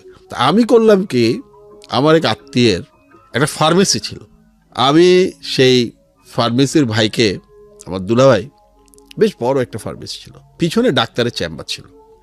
আমি বললাম যে আপনার ফার্মেসিতে রাতে তো ডাক্তার চলে যায় 10টার পরে, আমি রাতে এখানে ঘুমাবো আর পড়বো নিরিবিলি। উনি বললেন যে কোনো অসুবিধা নেই, তুমি পড়তে চাইলে পড়ো। তা আমি খেয়ে দিয়ে টিউশনে করে বাসায় এসে খেয়ে দিয়ে আমি এবং আমার খালাতো ভাই যে চট্টগ্রাম বিশ্ববিদ্যালয়ে অর্থনীতিতে পড়তো, আমার 2 বছরের সিনিয়র, আমরা দুইজন ওই ডাক্তারের চেম্বারটা বড়, ওখানে আবার রুগীর খাট যেটা ওটাতে ঘুমাতাম, মানে রুগীকে চেক করছে যেটাতে, ওখানে টেবিল ছিল ডাক্তারের, ওখানে বসে 2 ভাই পড়তাম। কেন বিশেষ যারা দেয় বা যারা কম্পিটিটিভ পরীক্ষা দেয় ওরা কেন বলে যে হবে না, চেষ্টাটা কিভাবে করতে হবে এটা বোঝানোর জন্য আমি বলছি। আমরা রাত হয়তো 10:30টার দিকে পড়া শুরু করতাম, আমরা 2 ভাই, আমরা 2:30-3টার দিকে উঠতাম, 2:30-3টার দিকে উঠতাম। এবং আপনি জানেন তখন যখন ঘুম মানে চোখ ভেঙে আসছে, কোনোভাবে পারছি না, কারণ সকালে ইউনিভার্সিটিতে গেছি, টিউশনি করেছি, কবিতার আড্ডায় গিয়েছি, সব কিছু করে তো এসে পড়তে বসছি। তখন আমরা একজন, আমার ওই ভাইয়ের নাম হিরু, ও ঢাকাতেই থাকে, আমরা একজন আরেকজনের গায়ে জগ ভর্তি পানি ঢেলে দিতাম ঘুমটা যাতে চলে যায়। আমার কথা ছিল যে আমি যখন ঘুমে ঢুলে পড়বো তুই পানি ঢেলে দিবি, তুই ঢুলে পড়লে আমি পানি ঢেলে দিই। ওটা নেশায় থাকতেন যে একবার তো আমার উপর ঢেলেছে, ওর উপর আমি কখন ঢেলে। এইভাবে হোয়াট আ স্টোরি। এইভাবে আমরা রাত 3টা পর্যন্ত পড়তাম, 3টা বাজে আমরা ঘুমোতে যেতাম। সকাল 7:30টায় চট্টগ্রাম বেতার থেকে যে নিউজটা যেত সেটা অনুবাদ করার দায়িত্ব ছিল আমার, মানে আমি ইংরেজিতে না বাংলায়, ওকে। টেলিপ্রিন্টারে নিউজগুলো আসতো তো, বাংলা নিউজ যেত, বাংলা করতে হতো আর কি, সাব এডিটর টাইপের নিউজ কাস্টারের জন্য। ওটা করে আমরা কিছু পয়সা পেতাম, এটা পার্ট টাইম ছিল স্টুডেন্টদের জন্য। তো ওটা করার জন্য কিন্তু আবার 6:30টায় ওখানে রিপোর্ট করতে হতো, কারণ নিউজটা অনুবাদ করে আপনাকে কিন্তু দিয়ে দিতে হতো, নিউজ কাস্টার যাতে প্রস্তুতি নিতে পারেন মিনিমাম 15 মিনিট আগে তো দিতে হতো। এই আমরা 3টার দিকে ঘুমোতে গিয়ে 6টার দিকে উঠে দৌড়ে বাসায় গিয়ে কোনো রকম গোসল টোসল করে আমার নিজের চা আমি নিজে বানাতাম, নিজের চা নিজে বানাতাম, নিজের চাটা বানিয়ে কোনোভাবে একটা পাউরুটি বা বিস্কিট দিয়ে খেয়ে রেডিওতে দৌড়। ওকে, রেডিওটা শেষ করে আবার ইউনিভার্সিটি। এই যে তখন ট্রেনে পড়তাম, বাসে পড়তাম, এবার 6 ঘন্টা আমার ফিক্স ছিল যে আমার 6 ঘন্টা পড়তে হবে। কিন্তু স্যার ব্রেনে তো একটা লোড নেওয়ার ব্যাপার আছে, মানে না আমি এটা মনে করি না। আমি ব্যক্তিগতভাবে বিশ্বাস করি মানুষের মগজের যে ক্ষমতা তার 1000 ভাগের 1 ভাগ এমনকি আইনস্টাইনও ব্যবহার করতে পারেনি। ট্রু। ব্রেনকে যদি আপনি লোড দিতে শিখান, আপনি আর আমি কি আজকে চাইলে ভারোত্তোলন করতে পারবো? না, পারবো না, প্র্যাকটিস করতে হবে। পারবো, কিন্তু আরেকজন পারে কিভাবে? Right, true, agreed. আপনার মগজকেও আপনাকে ভার উত্তোলনের ক্ষমতা দিতে হবে তো।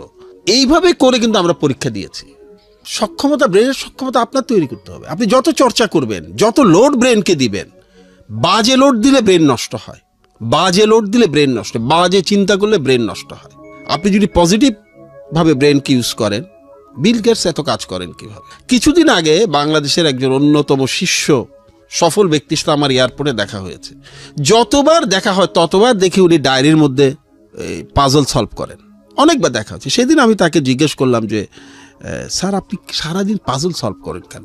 এয়ারপোর্টে যখন দেখি। উনি বললেন শুনো, এটা হচ্ছে তুমি যত সলভ করবা তত ব্রেন সচল থাকবে। এয়ারপোর্টে তো আমার আর কোনো কাজ নাই এই মুহূর্তে, এই কারণে আমি চাই না এক দণ্ড আমার ব্রেন চুপচাপ থাকুক, ডরমেন্ট থাকুক। আমি কয়েকদিন, গত 3 দিন আমি হাসনাত আব্দুল হাইয়ের সাথে ছিলাম, বিখ্যাত সাহিত্যিক। ওনাকে 1 সেকেন্ড আমি বসে থাকতে পারি নাই, দেখি নাই। উনি যেন টাইম চেঞ্জ করছেন, প্রতি মুহূর্তে কাজ করছেন, কোনো না কোনো কাজ করছেন, লিখছেন, কথা বলছেন, কোনো সাইন করছেন বইতে, পড়ছেন। আচ্ছা যাই বলছিলাম, এইভাবে বিসিএস দিলাম।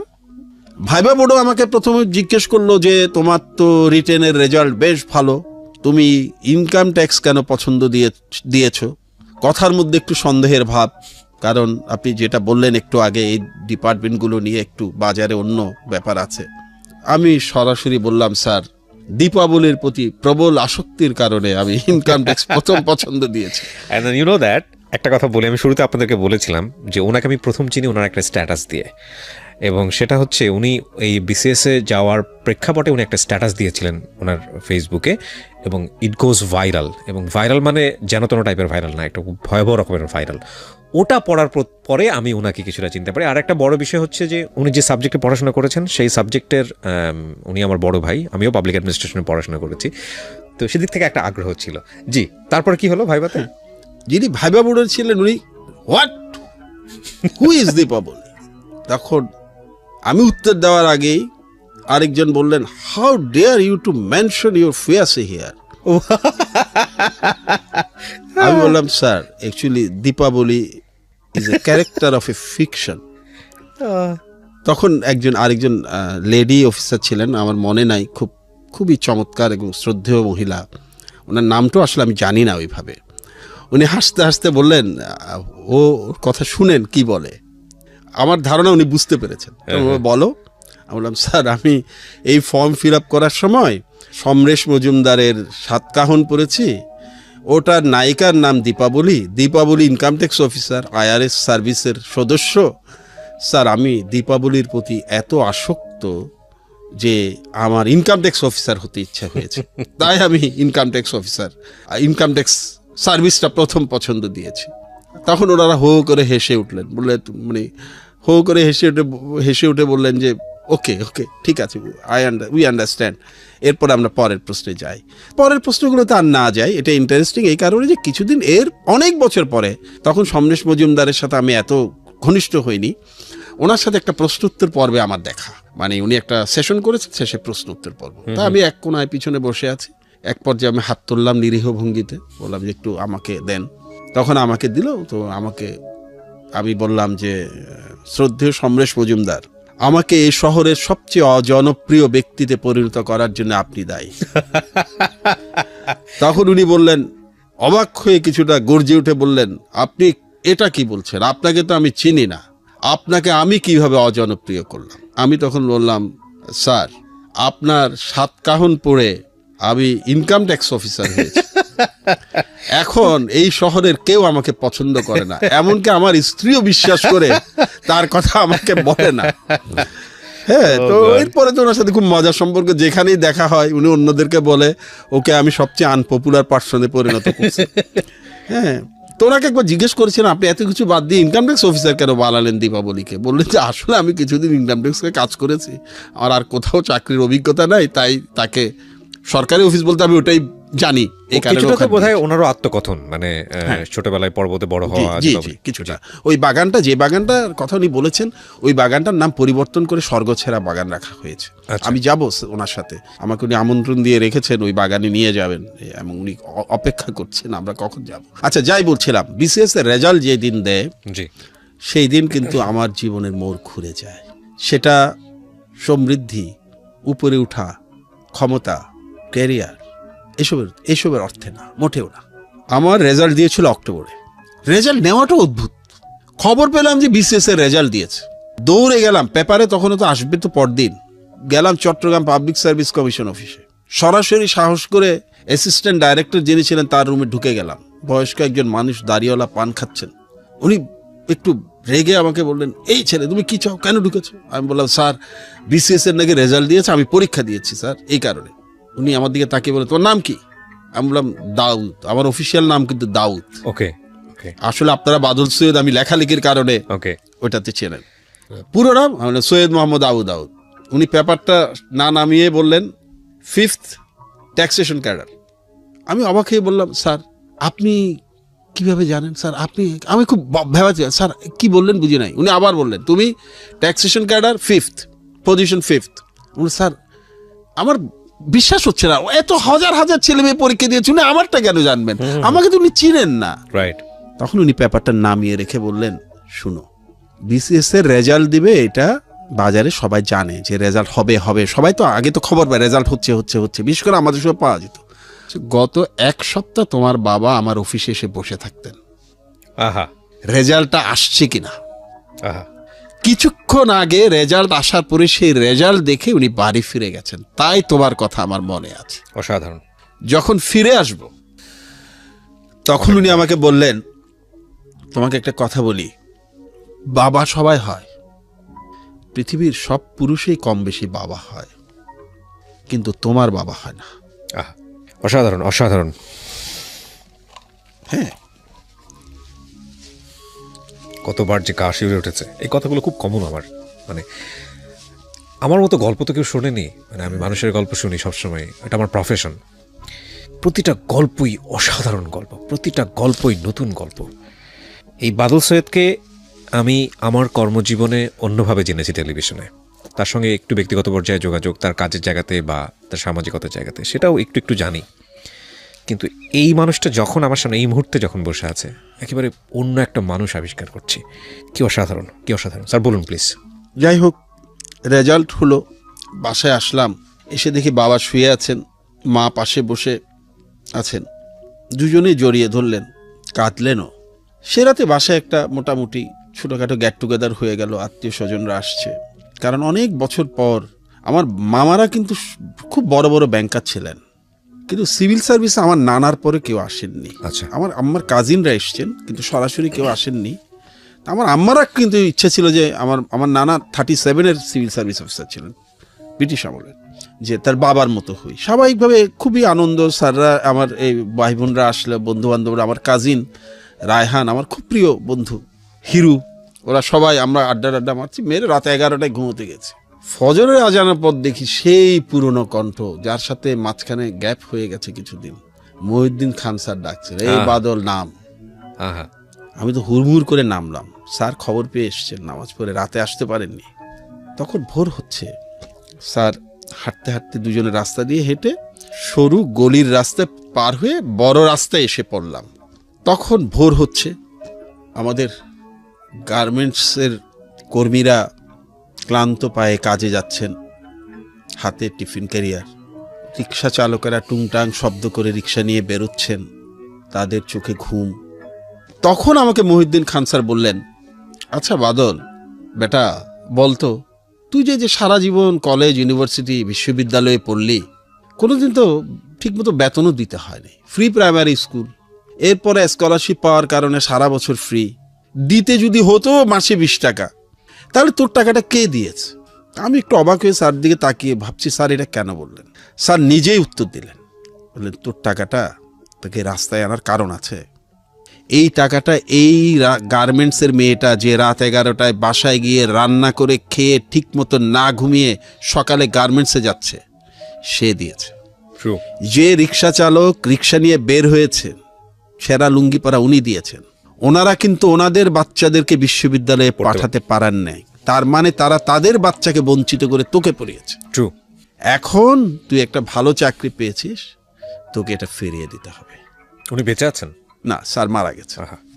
এরপরে কিন্তু আমরা স্যারের এই কথাটা কিন্তু আমার পুরো দুনিয়া, চিন্তার ভুবন, জগৎ বদলে দেয়।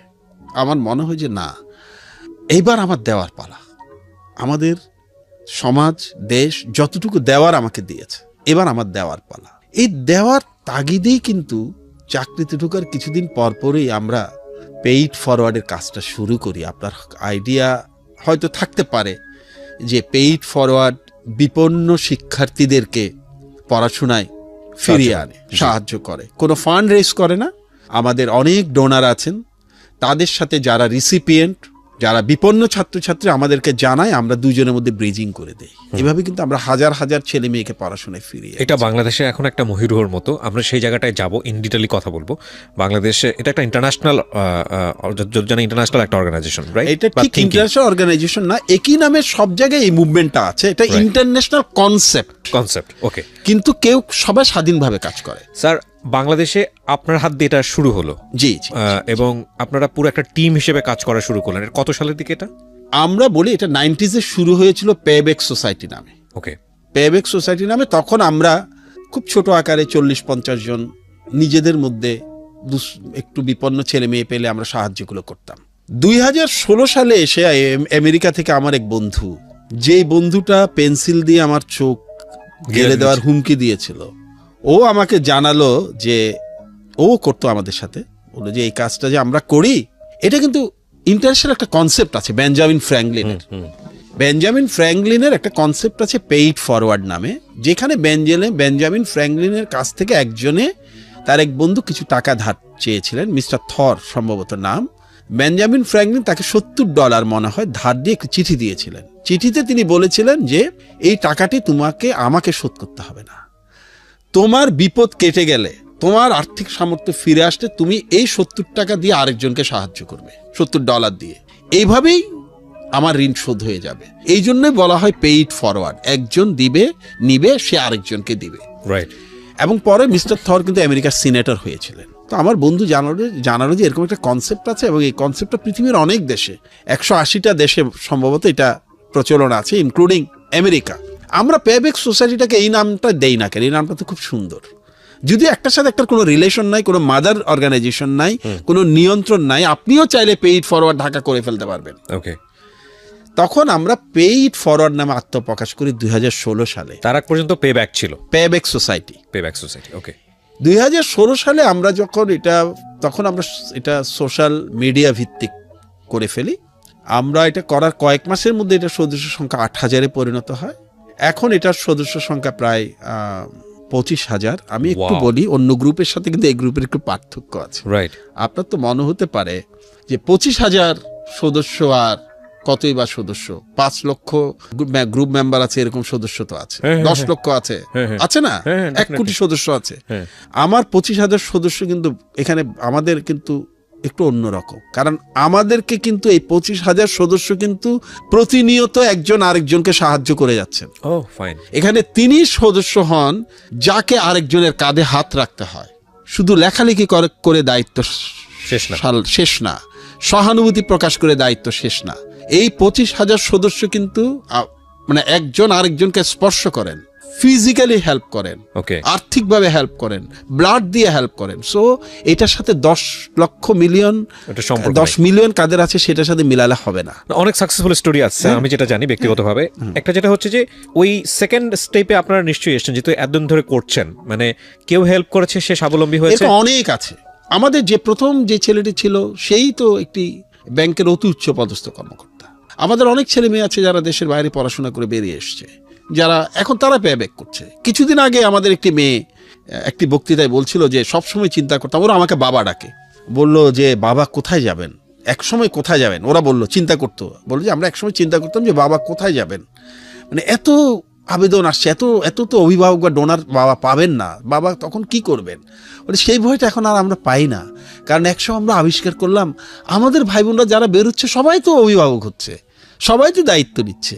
আচ্ছা যাই হোক, মহিউদ্দিন স্যারের কথা অনুযায়ী কিন্তু আমাদের এটা সৃষ্টি, এটার পরে আমাদের অনেস্টি সৃষ্টি, তারপরে প্যারেন্টস লাউঞ্জ, এই কাজগুলো আমরা করা শুরু করলাম। এগুলো বেশি না বলাই ভালো, এগুলি লোকজন বলাই ভালো, নিজের কথা না বলাই ভালো। এইসব ব্যাপারে এগুলি আমরা মানে আমাদের কাজগুলো অন্যরা বলাই ভালো। স্যার প্রথম আলোতে একটা রিপোর্ট হয়েছিল একটা ছেলে, হ্যাঁ প্রথম আলোতে, ওটার দায়িত্ব তো পেইড ফরওয়ার্ড। হ্যাঁ পেইড ফরওয়ার্ড। ও প্রধানমন্ত্রী স্বর্ণ পদক পেয়েছে, ও পড়াশোনা বন্ধ হয়ে গিয়েছিল। এই কাজগুলো আমি একা করি না, আমাদের সবাই মিলে করি। তবে এগুলো আসলে আমরা বেশি না বলা ভালো, কারণ কি জানেন, এগুলো কোনো বড় কাজ না। কি বলেন স্যার, এগুলো বড় কাজ? বড় কাজ না, এগুলো করাটাই স্বাভাবিক। Point, agreed. আমরা করি না বলি এগুলোকে মানে এগুলোকে বড় করে দেখি। রাইট, এটা আসলে মানুষের দায়িত্ব। পেইড ফরওয়ার্ডকে বড় করে দেখি, অনেস্টকে বড় করে দেখি, প্যারেন্টস লাঞ্চকে বড় করে দেখি, অজ্ঞাত রোগীদের সেবা দেয় সেটাকে বড় করে দেখি। না এটা বড় না তো, এটা তো আমার আর আপনার দায়িত্ব। True, agreed. আপনি এই সমাজ থেকে পেয়েছেন না, এই সমাজকে আপনার পে ব্যাক করতে হবে না। হক আছে না, 17 কোটি মানুষের দাবি আছে না আপনার প্রতি, যাদের টাকায় আপনি পড়াশোনা করেছেন। একমত। এবং আমি দুজনেই আমি প্রত্যেক ধর্ম বলে, বিশেষ করে ইসলাম একটা কথা স্পষ্ট করে বলে যে মহান আল্লাহ তাআলা কিন্তু সব গুনাহ মাফ করবেন, হকের গুনাহ মাফ করতে পারবেন না, যদি সে না মাফ করে। যদি যার হক আপনি আদায় করেননি সে মাফ না করে, তাহলে হাসরের দিন এই 17 কোটি মানুষের কাছ থেকে মাফ চাইবার জন্য তাদেরকে আপনি জড়ো করতে পারবেন? True, very important. আমাকে মাঝে মধ্যে যখন লোকজন বলে যে আপনি ভাই এই কেন, মানে আপনি কিভাবে, মানে কেন এগুলিতে জড়ালেন, কিভাবে করলেন, কেন করলেন, আপনারা কেন করেন, মানে আসলে খুব ভালো লাগে আপনাদের দেখে। তখন আমি মাঝে মধ্যে বলি এটাতে ভালো লাগার কিছু নাই, এটা মোটেও এক্সেপশনাল কিছু না, এটাই স্বাভাবিক, এটা করতে হবে, এটা আপনার দায়িত্বের মধ্যে, এটা আমার দায়িত্ব। এটা আমাকে জিজ্ঞেস করা হবে যে তুমি কি করে এসছো পৃথিবীতে, তোমাকে যে আমি স্বর্গে দিব, বেহেশতে দিব, জান্নাতে দিব, তুমি কি করে এসছো পৃথিবীতে, কে তোমার পক্ষে সাক্ষী দিবে যে উনি আমার জন্য এই কাজ করেছেন? আমি তো নিজের স্বার্থে করছি। পেইড ফরওয়ার্ডের হাজার হাজার ছেলে মেয়ে পড়াশোনা করে মানুষ হচ্ছে, আমাকে বাবা ডাকে, অবশ্যই তাদের উপকার হচ্ছে, কিন্তু মূল স্বার্থটা কিন্তু আমার, সেটা হচ্ছে নিজেকে পার করা।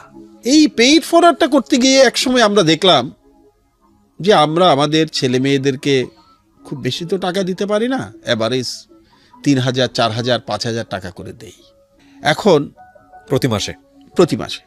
আমি দেখি যে 3-4 হাজার টাকা দিয়ে হয়তো তার পুরোটা হয় না।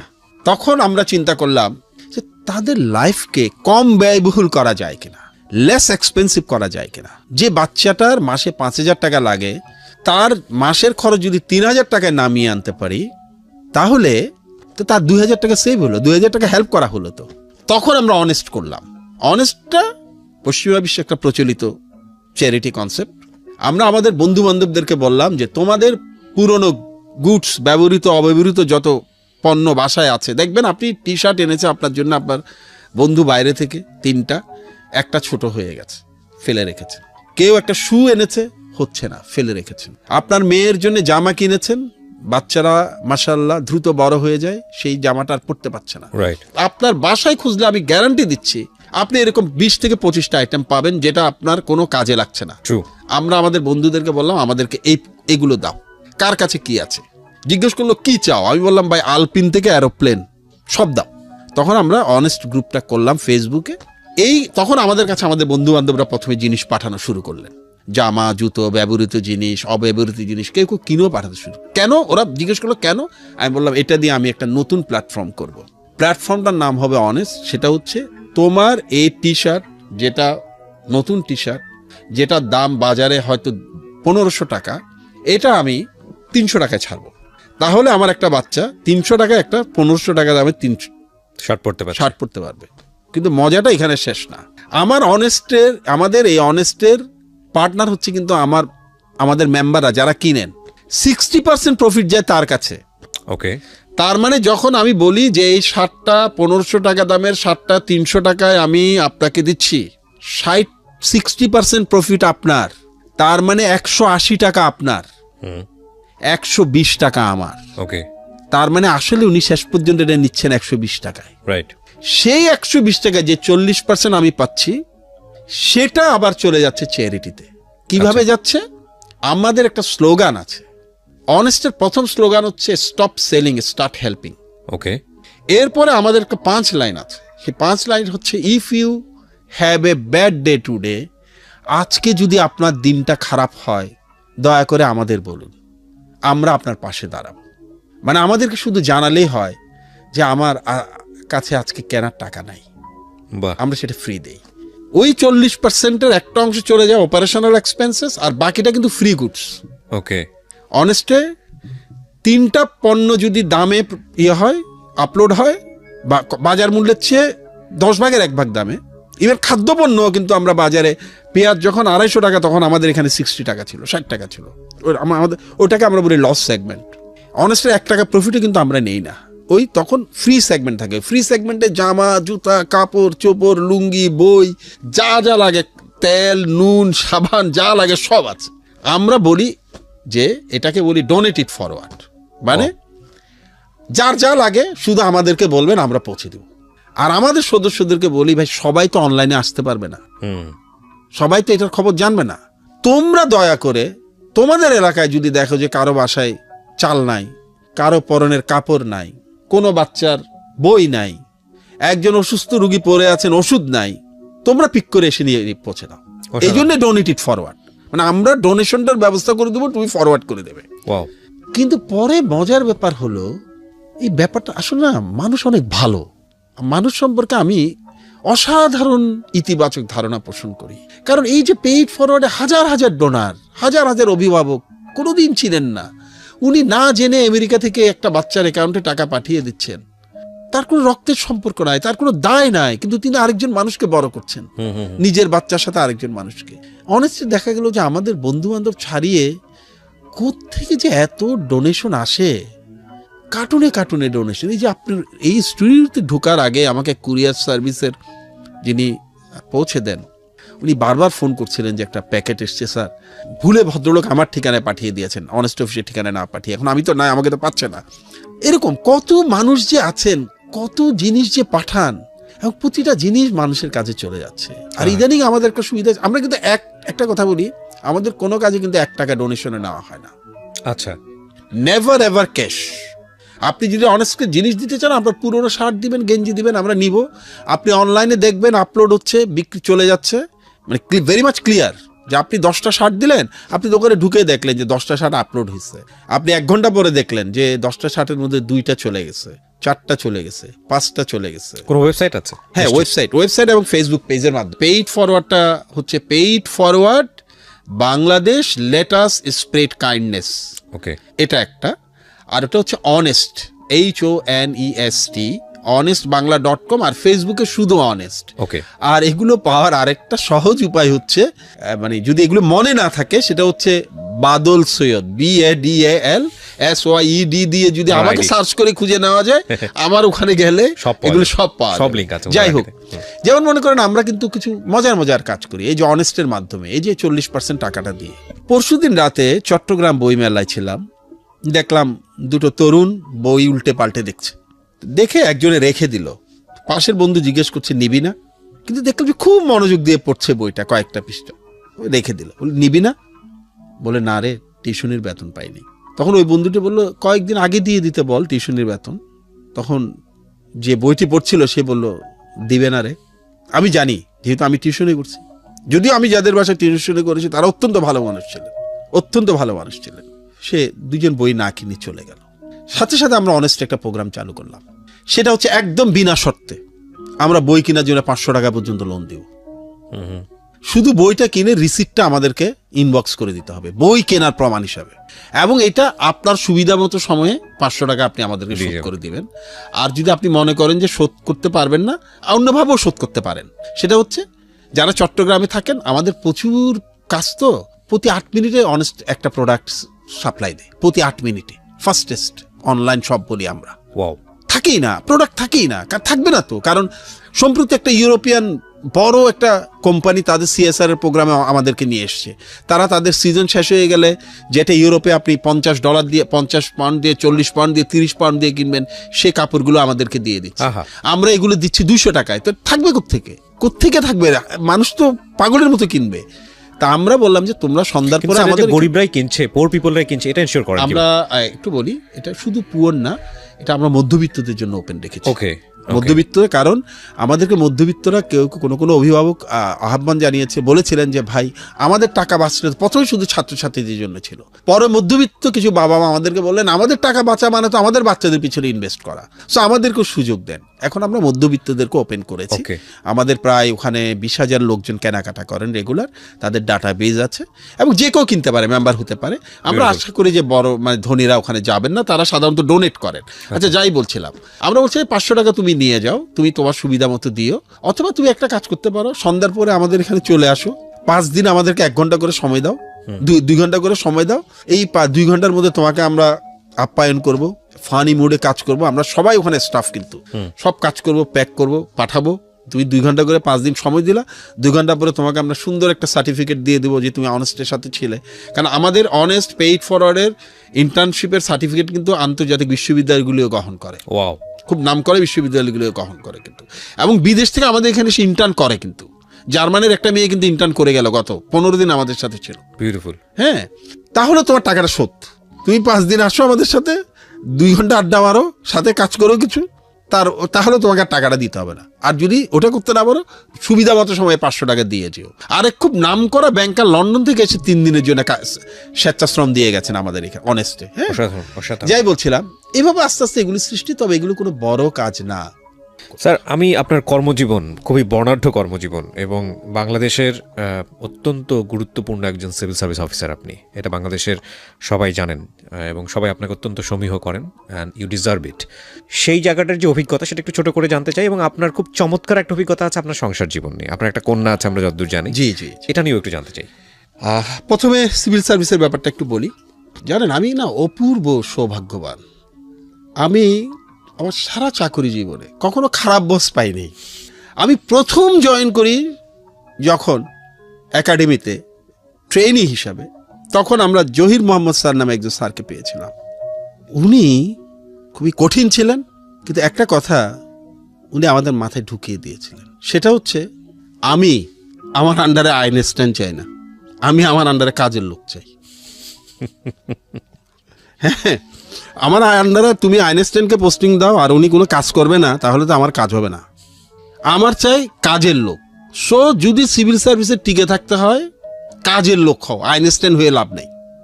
তোমরা সবাই খুব ভালো ছাত্র ছাত্রী এখানে এসছো, আমি জানি, ওটা ভুলে যাও। এটা পুরো ডিফারেন্ট জগৎ। Don't try to be Einstein here. এরপরে আমি যখন মাঠ পর্যায়ে কাজ করতে যাই, তখন মোহাম্মদ শাহজাহান ছিলেন আমার বস। শাহজাহান স্যার আমাকে একটা কথা বলেছিলেন যে, দেখো তোমরা হচ্ছে এখন কাদামাটি, আমাদের কাছে পাঠানো হয়েছে কাদামাটি হিসাবে, তোমাদেরকে দিয়ে এখন যেরকম ইচ্ছে সেরকম মূর্তি আমি বানাতে পারবো, চাইলে দেবতাও বানাতে পারবো, দানবও বানাতে পারবো। আমার দায়িত্ব হচ্ছে দেবতা বানানো। সারা জীবন যত বস পেয়েছি, কেন জানি সবাই এরকম। অনেকেই আমাদের অনেক বন্ধুর অবজেকশন আছে, বসের সমস্যা আছে, বলে যে ডিস্টার্ব করে, বলে যে সমস্যা করে, বলে যে চাকরিতে আরাম পাচ্ছি না।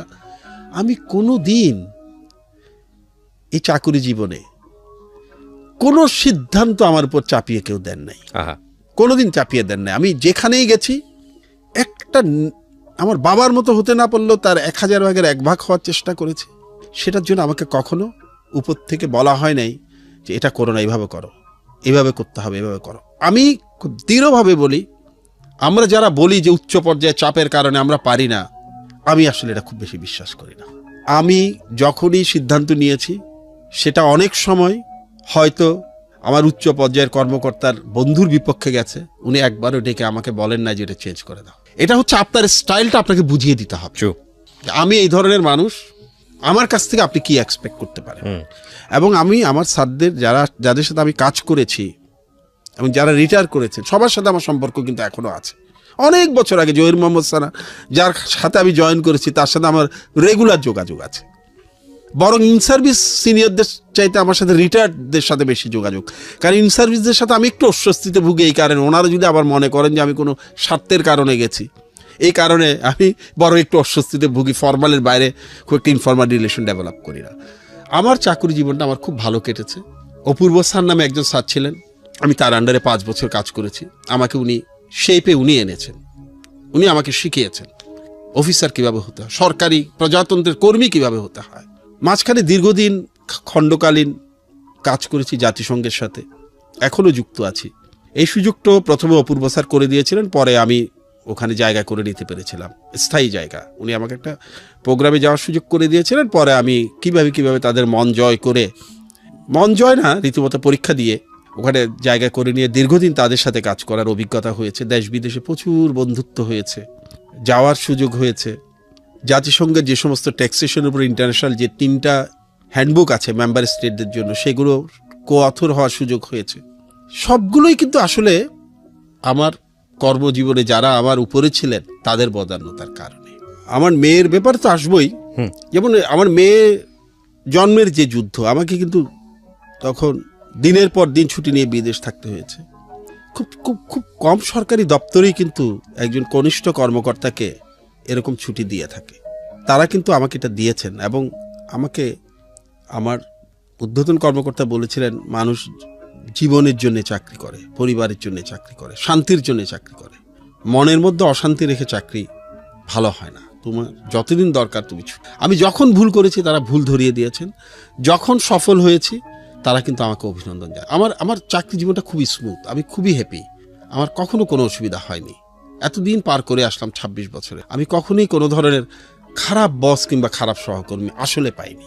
এটা আমি কাউকে খুশি করার জন্য বলছি না, হ্যাঁ, কাউকে খুশি করার জন্য বলছি। কারণ আমাকে যারা জানেন তারা জানেন যে আমি খুব স্পষ্টভাবে সত্য বলাই বিশ্বাসী। আপনার যেহেতু আপনাকে ফলো করি এবং ভালো লাগার জায়গাটা থেকেই ফলো করা, বিয়ে নিয়েও একটা মজার ঘটনা আছে। আমি ভাবি দেখবেন নিশ্চয়ই, সে কারণে আমি জানতে চাই। হ্যাঁ, এটা খুব মজার ব্যাপার। সেটা হচ্ছে তখন বিসিএস পরীক্ষার রেজাল্ট দিয়েছে, তখন আমি টিউশনি থেকে অবসর নিয়েছি। চিন্তা করলাম যে 1 মাস পরে তো চাকরিতে জয়েন করবো, 1 মাস একটু মজা করি, একটু ঘুরে বেড়াই। তখন আমরা একবার চট্টগ্রাম থেকে প্রায় 25 কিলোমিটার দূরে পটিয়া নামে একটা গ্রামে ক্রিকেট খেলতে যাই। এই ক্রিকেট খেলে সারাদিন ক্রিকেট খেললাম, এবং খেলে যখন ফিরছি তখন তো বুঝতেই পাচ্ছেন সারা শরীরে ধুলোবালি, ময়লা, চুল উস্কো খুস্কো। বাসে করে যখন আসলাম আমরা পটিয়া থেকে চট্টগ্রাম শহর ঢুকতে হয় কালুরঘাট ব্রিজ পার হয়ে। তা আমি ছিলাম, আমার সাথে আমার মামাতো ভাই রায়হান ছিল, রায়হানের এক কলিগ ছিল আতাউর ভাই। এই আতাউর ভাই ছিলেন আবার রায়হানের গুরু টাইপ, আর রায়হান ছিল আমার গুরু টাইপ। হঠাৎ কালুরঘাটে এসে আতাউর ভাই লাফ দিয়ে কন্ডাক্টরকে বললেন, এই বাস থামাও, রুক্ষে বাস। হ্যাঁ, আমরা তো অবাক করি, এখানে কেন থামতে বললেন? বাস থামালো, হতচকিত হয়ে বাস থামিয়ে ফেললো। উনি লাফ দিয়ে আমাদেরকে হাতের ইশারায় নামার জন্য বললেন, আমরা লাফ দিয়ে নেমে গেলাম। তখন বললেন যে এই সামনে এই যে জুট মিল দেখতেছিস না বিশাল, এটা আমার ফুফাতো ভাই থাকে, আমার ভাইজান থাকে, চল ওখানে গিয়ে খাই, ওখানে শুধু খাওয়া আর খাওয়া। আমরা তো খেলে টেলে এসছি, প্রচন্ড ক্ষুধার্ত। আমরা খুব খুশি মনে যাচ্ছি, গেলাম। যাওয়ার পরে গেটে তো আর ঢুকতে দেয় না, কারণ এইসব মিল টিলেতে একটু গেট টেট থাকে। ভিতরে বারবার উনি খুব মানে রাগের সাথে বললো যে আমি অমুকের আমার ফাদার ইন লর কথা, আমি আব্বু ডাকি, আমার বাবার মতোই, আমি ওনার কাজিন হই। এরা পোশাক আশাক দেখে খুব একটা বিশ্বাস করে না। তাই হোক, তারপরে খবর দিল। অনেকক্ষণ পরে দেখলাম যে বসে আছি, কোনো খবর নাই। যত জিজ্ঞেস করি বলে ভিতরে খবর দেওয়া আছে, অপেক্ষা করেন। মানে আমাদেরকে পাত্তাই দিচ্ছে না গার্ডরা। একটু পরে দেখলাম যে একটা খুব সুন্দর লাল গাড়ি এসে থামলো। সেখান থেকে খুব হ্যান্ডসাম একজন ভদ্রলোক, আমার মনে আছে উনি কাবুলি স্যুট পরা ছিলেন, নামলেন, নিজে ড্রাইভ করছিলেন। খুবই সুদর্শন একজন মানুষ, খুবই স্মার্ট। দেখলাম যে আমাদের আতাউর ভাই খুব লাফ দিয়ে উঠে ওনার পায়ের উপর ঝাঁপিয়ে পড়লো, ভাইজান ভাইজান বলে। তখন বুঝলাম যে ইনি ওনার ফুফাতো ভাই। ওকে, উনি নিজেই আমাদেরকে নিয়ে যেতে চলে এসছেন, কারণ গেট থেকে অনেক ভিতরে বাড়ি। আচ্ছা আচ্ছা, ওনার বাংলোটা অনেক ভিতরে। He was so nice, wonderful gentleman, যে উনি কিন্তু নিজে গাড়ি চালিয়ে চলে এসছেন, কাউকে পাঠাননি। পরে আমরা ওনার গাড়িতে উঠলাম, তো গেলাম। খুব সুন্দর বাড়ি, অসাধারণ। পেছনেই কর্ণফুলী নদী, একদম মানে বাড়িটার সাথেই কর্ণফুলী নদী, অলমোস্ট নদীতে পা ডুবিয়ে চা খাওয়া যায় এই অবস্থা। প্রচুর খাওয়া, ওগুলো খেয়ে দিয়ে খুব খুশি মনে বাড়ি ফিরলাম। বাড়ি ফিরে পরদিন সকালে আমি আবার রায়হানের বাসায় গিয়ে হাজির। তো ওকে আমি বললাম যে তোর সাথে জরুরি কথা আছে। তো বললো কি কথা? আমি বললাম মাধুরী দীক্ষিত, আমার মনে আছে এখন, মাধুরী দীক্ষিত ওর কোনো একটা বোধহয় মুভি তখন রিলিজ হয়েছিল ওনার, ওই মুভিটা দেখবি, ভিসিআরে দেখবি, ভিসিপিতে দেখবি, আমার কাছে আছে। আমি বললাম না এটা না। তাহলে কি? আমি মাধুরী দীক্ষিতকে বিয়ে করবো। ওরে তুই কি মাথা খারাপ, তুই গাঁজা টাজা খাইছিস, কি বলিস এগুলি? আমি মাধুরী দীক্ষিতকেই বিয়ে করবো। বলে মাধুরী দীক্ষিতকে বিয়ে করবি মানে তুই কি পাগল নাকি? আমি বললাম কালকে যে বাসায় গেছি ওই বাসার সেজো মেয়ে কি মাধুরী দীক্ষিতের চেয়ে কম সুন্দর? তো ও আমাকে বললো, ও সোজা হাঁটা দিল, বললো আমি এগুলিতে নাই, ফুপু শুনলে আমারে বটি দিয়ে 2 ভাগ করবে, মানে আমার আম্মা 2 ভাগ করবে, আমি এগুলিতে নাই, তোর ব্যাপার তুই সামলা। আমার বাবা ছিলেন আমার সেরা বন্ধু। আমি রায়হান থেকে খুব একটা সাড়া না পেয়ে আমার বাবাকে গিয়ে বললাম যে বাবা, কালকে একটা বাসায় গেছিলাম আব্বা, আমি কিন্তু I am talking from my heart, যার কারণে আপনাদের যে খুব প্রমিত উচ্চারণ সবসময় হয়তো অনুসরণ করবো না। হ্যাঁ, বাবাকে গিয়ে বললাম যে বাবা, আব্বা আমার একটা মেয়েকে খুব পছন্দ হয়েছে, দেখেছি আমি একটা বাসায়, আমি বিয়ে করব। আব্বা বললেন তোমার সাথে পরে নাকি? আমি বললাম না পরে না, এরকম রায়হান নিয়ে গিয়েছিল অমুকের বাসা। আব্বা আম্মাকে বললেন, আম্মা তো আমাকে পারলে আসলেই বটি দিয়ে কোপায়, কারণ এত অল্প বয়স, চাকরি বাকরি করি না, কিছু নাই, টাকা পয়সা নাই, আব্বাও রিটায়ার্ড। কিন্তু দেখলাম যে আমার আব্বার উৎসাহ আরও বেশি। উনি লাভ দিয়ে বললেন যে ডেফার্ড ম্যারেজ সাফার্ড লাইফ, দেরিতে বিয়ে করলে ভুগতে হয়, কোনো সমস্যা নেই, শুধু একটাই সমস্যা, ওনারা তোমার সাথে ওনাদের মেয়ে বিয়ে দিবে কিনা। দেয়ার ওয়াজ এ ডিফারেন্স, বিগ ডিফারেন্স। কিন্তু আমার মনে হয় যে আমার বাবা খুব ভালো মার্কেটিয়ার ছিলেন, আমার মনে হয় আর কি। মানুষকে উনি ওনার এই কালো পাতলা মানে এই ছেলেটিকে যে তখন চাকরিতে জয়েন করেনি, যেভাবে ওই পরিবারকে সেল করে ফেললেন, আমার অতীত বর্তমান ভবিষ্যৎকে তারা রাজি হয়ে গেলেন। তা আমার মনে হয় যে আমার বাবা ওই মার্কেটিং সেন্স খুব ভালো, এবং শুধু তাই না, এটাও দেখলাম যে শুধু ওনারা না, পরিবার না, মাধুরী দীক্ষিত স্বয়ং আমার বাবার ভক্ত হয়ে গেছে। Wow wow wow. তো ওখান থেকে বিয়ের সূত্রপাত। এরপরে আমি জাস্ট 10 দিনের মধ্যে এনগেজমেন্ট হয় ওয়াও। এবং আমি চাকুরিতে ঢোকার 4 দিনের মাথায় বিয়ে করি। জাস্ট আমরা চাকরিতে ঢোকার কয়েকদিনের পরেই বিয়েটা হয়। সো আপনি তখন 21 or 22? 24 আমরা অ্যাপ্লাই 24 করেছি 21-এ, ওকে, জয়েন করতে করতে 24 এ আপনি বিয়ে শাদী করলেন। বিয়ে শাদী সব কমপ্লিট করে ফেলেছি আমি। আমার বাবা এবং আমার বাবার সাথে আমার স্ত্রীর সম্পর্কটা মায়ের সাথেও আসলেই স্বর্গীয় ছিল, আসলেই স্বর্গীয় ছিল। ইউ আর লাকি এনাফ, মানে আমি খুবই ভাগ্যবান। এবং আমার প্রত্যেকটা কাজ, আমাদের এই যে পেইড ফরওয়ার্ড বলেন, অনেস্ট বলেন, প্যারেন্টস লাউঞ্জ বলেন, আমাদের আই হ্যাভ এ ড্রিম, আমাদের বাচ্চাদের জন্য আরেকটা প্রোগ্রাম আছে ব্যাকপ্যাক ফর এডুকেশন, যেখানে সারা বছরের শিক্ষা সামগ্রী কিনে ব্যাকপ্যাকে ভরে আমরা কয়েক হাজার ছাত্রছাত্রীকে দিয়ে দেই। এই প্রত্যেকটা কাজের পেছনে কিন্তু আমার স্ত্রীর অবদান আছে। ও প্রতিটা কাজে শুধু উৎসাহ দেয় না, রীতিমতো আমাকে বাধ্য করে যে এই প্রজেক্টটা তোমাকে নিতে হবে, এটা তোমাকে করতে হবে। অসাধারণ, স্যালুটিভ হবে, এটা তোমাকে করতে হবে, এটা তোমাকে করতে হবে। এবং একটা বাচ্চার প্রবলেম যখন সলভ হয় তখন আমার মনে হয় যে সে আমার চেয়েও বেশি খুশি হয়। একজন রুগী যখন সুস্থ হয়ে বাড়ি ফিরে যান, আমার মনে হয় যে ও আমার চেয়ে বেশি খুশি হয়। একজন বয়স্ক মানুষদের জন্য আমাদের যে প্রজেক্টটি আছে, তাদেরকে টাইম পাস করার জন্য আমরা লঞ্চ করেছি একটা প্যারেন্টস লঞ্চ। এটা পুরোটাই কিন্তু ওর ব্রেন চাইল্ড। ও বললো যে বয়স্করা কই যাবেন, তোমরা আড্ডা মারতে রেস্টুরেন্টে যেতে পারো, তোমরা আড্ডা মারার জন্য কত জায়গায় যেতে পারো, বেড়াতে যেতে পারো, কক্সবাজার যেতে পারো, ওনারা কোথায় যাবেন? ঘরে তো ওনাদের সময় কাটে না, ওনাদের জন্য কিছু একটা করো। ওর কথাতেই কিন্তু আমরা প্যারেন্টস লঞ্চটা করি, যেখানে বয়স্করা সম্পূর্ণ বিনামূল্যে, আমাদের প্রত্যেকটা প্রজেক্ট কিন্তু বিনামূল্যে এসে সময় কাটান এবং আমরা তাদেরকে বাবা মা ডাকি। যাই বলছিলাম, এরপরে আমরা একটা সমস্যার মুখোমুখি হলাম, সেটা হচ্ছে সন্তান লাভে। মেডিকেল সায়েন্স কোনো সমস্যা সেভাবে ডিটেক্ট করতে পারছে না, কিন্তু আমাদের সন্তানও পৃথিবীতে আসছে না। আমরা দেশে অনেক চেষ্টা করলাম, ব্যর্থ হলাম। এর মধ্যে কিন্তু আমার ইমিডিয়েট ছোট ভাই জাপান চলে গেছে পড়াশোনা করতে, আমিও চাকুরি করি। তখন এই যে বললাম, আমার মামাতো ভাই রায়হান, আমাদের একটা পারিবারিক, ওদের একটা পারিবারিক শিপিং লাইন ছিল, সেই শিপিং লাইনে আমার স্ত্রী যোগ দিলেন। এবং শুধু যোগ দেওয়া না, যেহেতু রায়হানের মাধ্যমে বিয়েটা, রায়হান আমার স্ত্রীকে একদম আপন বোনের মতো জানে, সে একটা শেয়ারও ছেড়ে দিল এই কোম্পানির। এই কোম্পানিটা বেশ প্রতিষ্ঠিত কোম্পানি এখন। আমরা তখন সিদ্ধান্ত নিলাম আমরা দেশের বাইরে যাব। এবং দেশের বাইরে যাওয়ার জন্যে তখন আমি বুঝলাম যে একটা পরিবার, বর্ধিত পরিবার, শুধু পরিবার না, কত আন্তরিক এবং মহৎ হতে পারে। কারণ আমি তখন চাকরিতে ঢুকেছি 4-5 বছর, আমার কিন্তু সঞ্চয় নাই।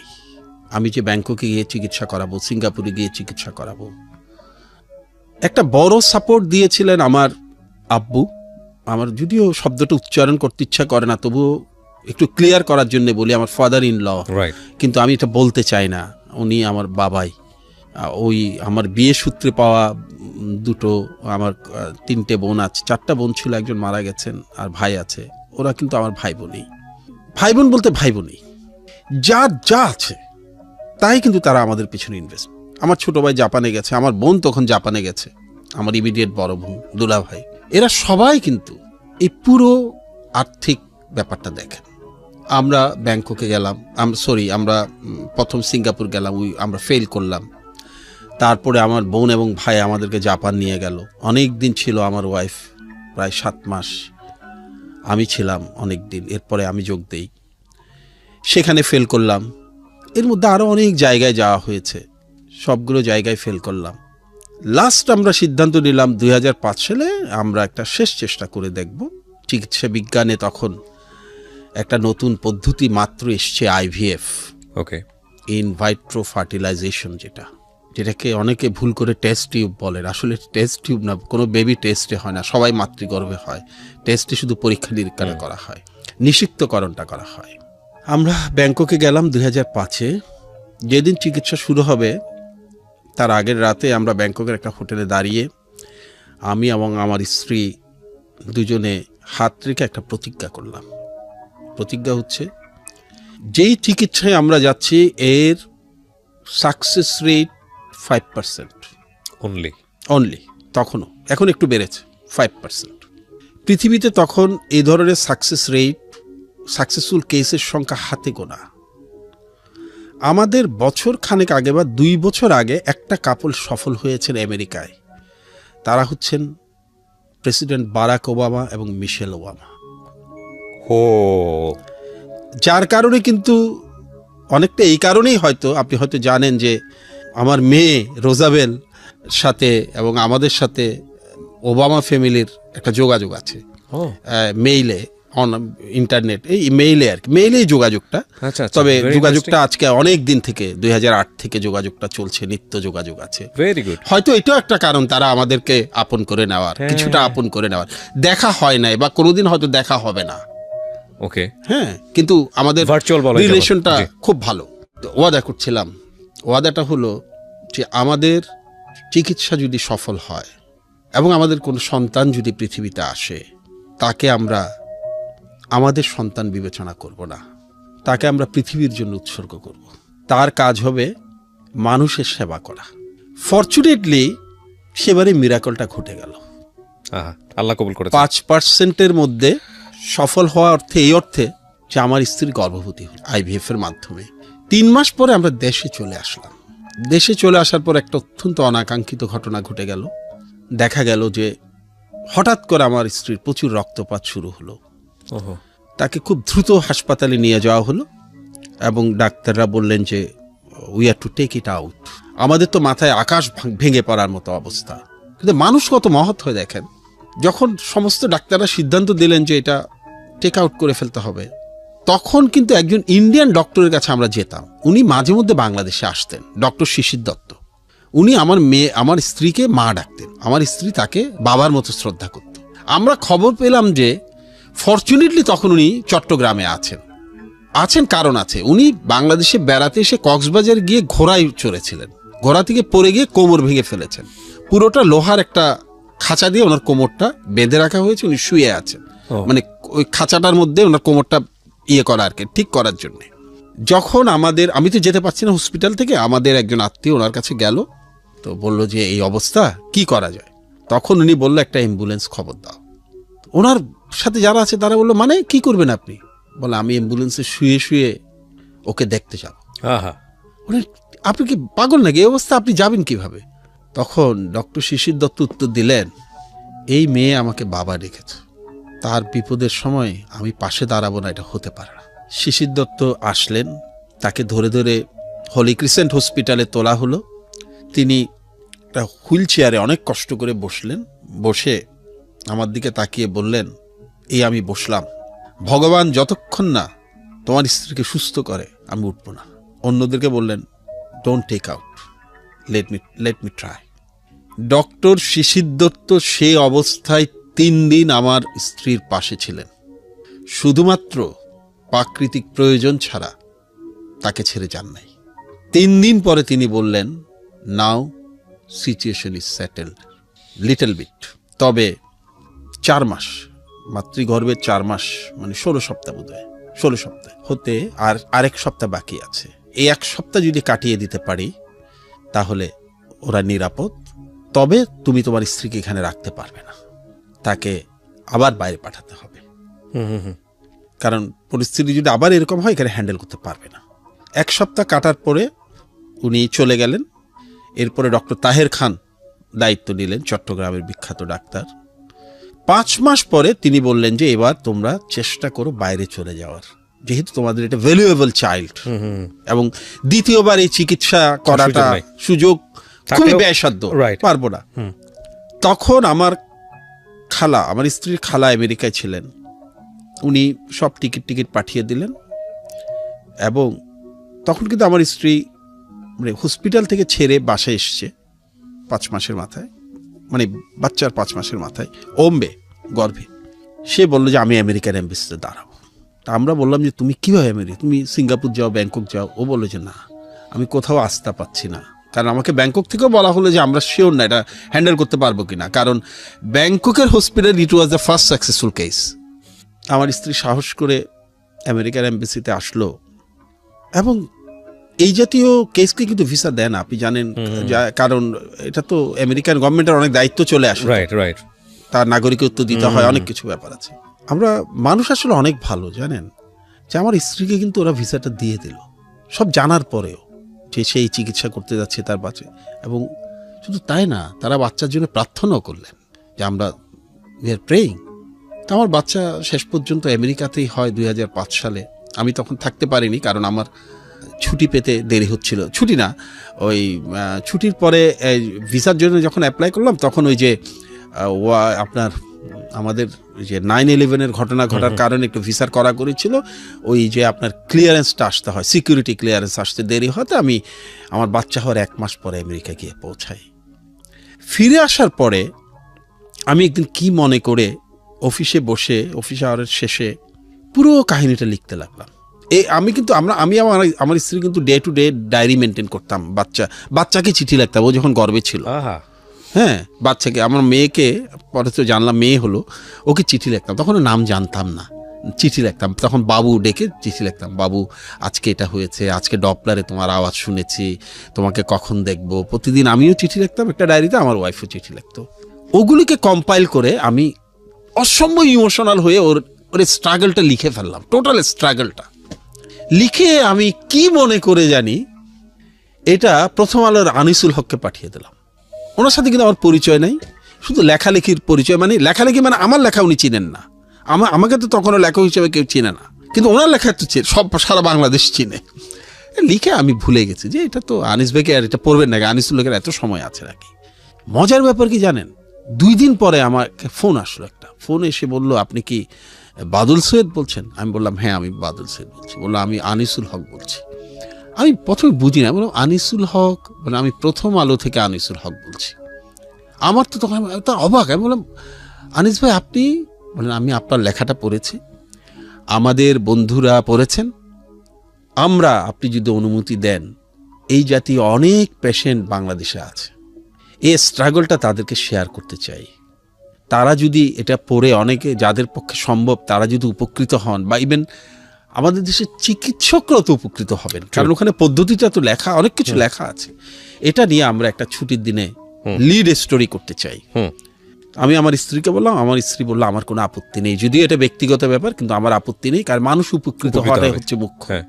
এরপরে প্রথম আলো এটা নিয়ে একটা লিড স্টোরি করলো ছুটির দিনে, এবং ছুটির দিন প্রথম আলো যেহেতু খুব জনপ্রিয় পত্রিকা, আমার মনে হয় রোজাবেলের বয়স তখন সম্ভবত 7-8 মাস, সে বাংলাদেশের সবচেয়ে বড় সেলিব্রিটি শিশুতে পরিণত হলো। অজস্র, তখন তো ফোন, মোবাইল ফোন সবার হাতে হাতে ছিল না, তারপরে ফোন আসতো, অজস্র চিঠি পেতাম। এমন অবস্থা হল যে ফোন আসার কারণ আছে, প্রথম আলো পরের সপ্তাহে প্রথম পাতায় ছুটির দিন আমার নাম্বার ছাপিয়ে দিল, বললো যে ওনার নাম্বারটা দিয়ে দিলাম, কারণ ওদের সুইচ বোর্ড জ্যাম হয়ে যাচ্ছে। ওরা আমার নাম্বারটা ছাপিয়ে দিলেন, ওনারা বললেন যে এই হচ্ছে বাদল সৈয়দের নাম্বার, আপনারা ওনার সাথে যারা যোগাযোগ করতে চান যোগাযোগ করেন। এরপরে আনিস ভাই আমাকে বললেন যে বাদল এটা বই করে ফেলেন, কারণ বই করলে এটা দলিল হয়ে থাকবে, আরো ডিটেল লিখতে পারবেন, কারণ পত্রিকায় তো এত স্পেস দেওয়া সম্ভব না। পরে জন্ম জয় নামে বইটা 2006 সালে বের হয়। আমাকে তখন কেউ চিনে না, সোশ্যাল মিডিয়া ছিল না, বিজ্ঞাপনের তো পয়সা থাকার প্রশ্নই উঠে না। সেই 2006 সালে বের হওয়া বইটা কিন্তু 3টা এডিশন বের হয়েছিল। কোন পাবলিকেশন বের করেছে স্যার এটা? এটা প্রথমে করেছিল চট্টগ্রামের একটা প্রকাশনা, মাস মিডিয়া। প্রকাশকও তো নয়, আমার বই কে বের করবে বলেন? নিজের পয়সা দিয়ে বের করেছি বই, তাও কে করবে? 3rd এডিশনটা করেছিল জ্যোতি প্রকাশ, ঢাকা। জন্মজয়, আপনারা চাইলে জন্মজয়। এই বছর এটা আবার বের হয়েছে, অনেক বছর পর, 13 বছর পরে। এটা অনেকদিন মার্কেট, আউট অফ মার্কেট ছিল, কিন্তু পরে লোকজন আমাকে বললো যে, আমার বন্ধুরা অনেকেই বললো যে এটা তো বের করা উচিত, এটা অনেক দিন নাই, এটা বের করে, এটা অনেকেই খুঁজে বা অনেকেই পড়তে চায়, বা এখন অনেকেরও এটা দরকার আছে। এই গত বছর এটা বের হলো, সমরেশ মজুমদার এসে এটার মোড়ক উন্মোচন করলেন।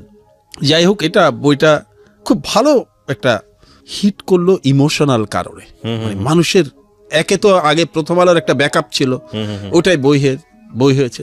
3য় সংস্করণ শেষ হয়ে যাওয়ার পরে আমি আমার এক শুভানুধ্যায়ীকে পড়তে দিলাম, উনি খুব পড়াশোনা জানা মানুষ, উনি বইটা পড়লেন, পড়ে উনি আমাকে একদিন ডাকলেন, ডেকে বললেন যে তোমার বইটা আমার ভালো লেগেছে, খুবই ইমোশনাল বই, তবে তোমাকে আমি একটু উপদেশ দিই। আমি বলি দেন।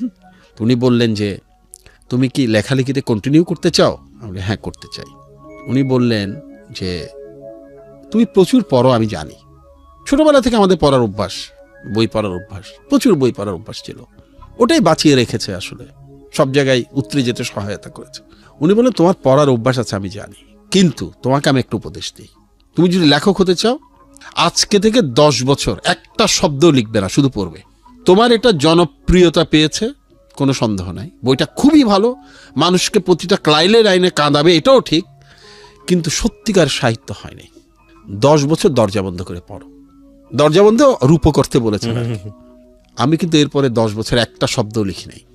এই 10 বছর আমি শুধুমাত্র পড়েছি, আবার সারা বিশ্বের বই, শুধু বাংলা বই না। 10 বছর পরে এসে আমার দ্বিতীয় উপন্যাস জলের উৎস বের হয়। রাইট। এরপরে তো তারপর তো লেখালেখির জগতে রেগুলার হয়ে গেলাম। যেহেতু আপনি ফেসবুকে আমাকে ফলো করেন বা দেখেন, আমরা বন্ধুত্ব আছে ফেসবুকের মাধ্যমে, আপনার তো ধারণা আছে যে আমার মোটামুটি বইয়ের পাঠক প্রিয়তা আছে। স্টিল আমি কিন্তু মনে করি যে আরো অনেক দূর যেতে হবে, পড়তে হবে, আরো অনেক পড়তে হবে।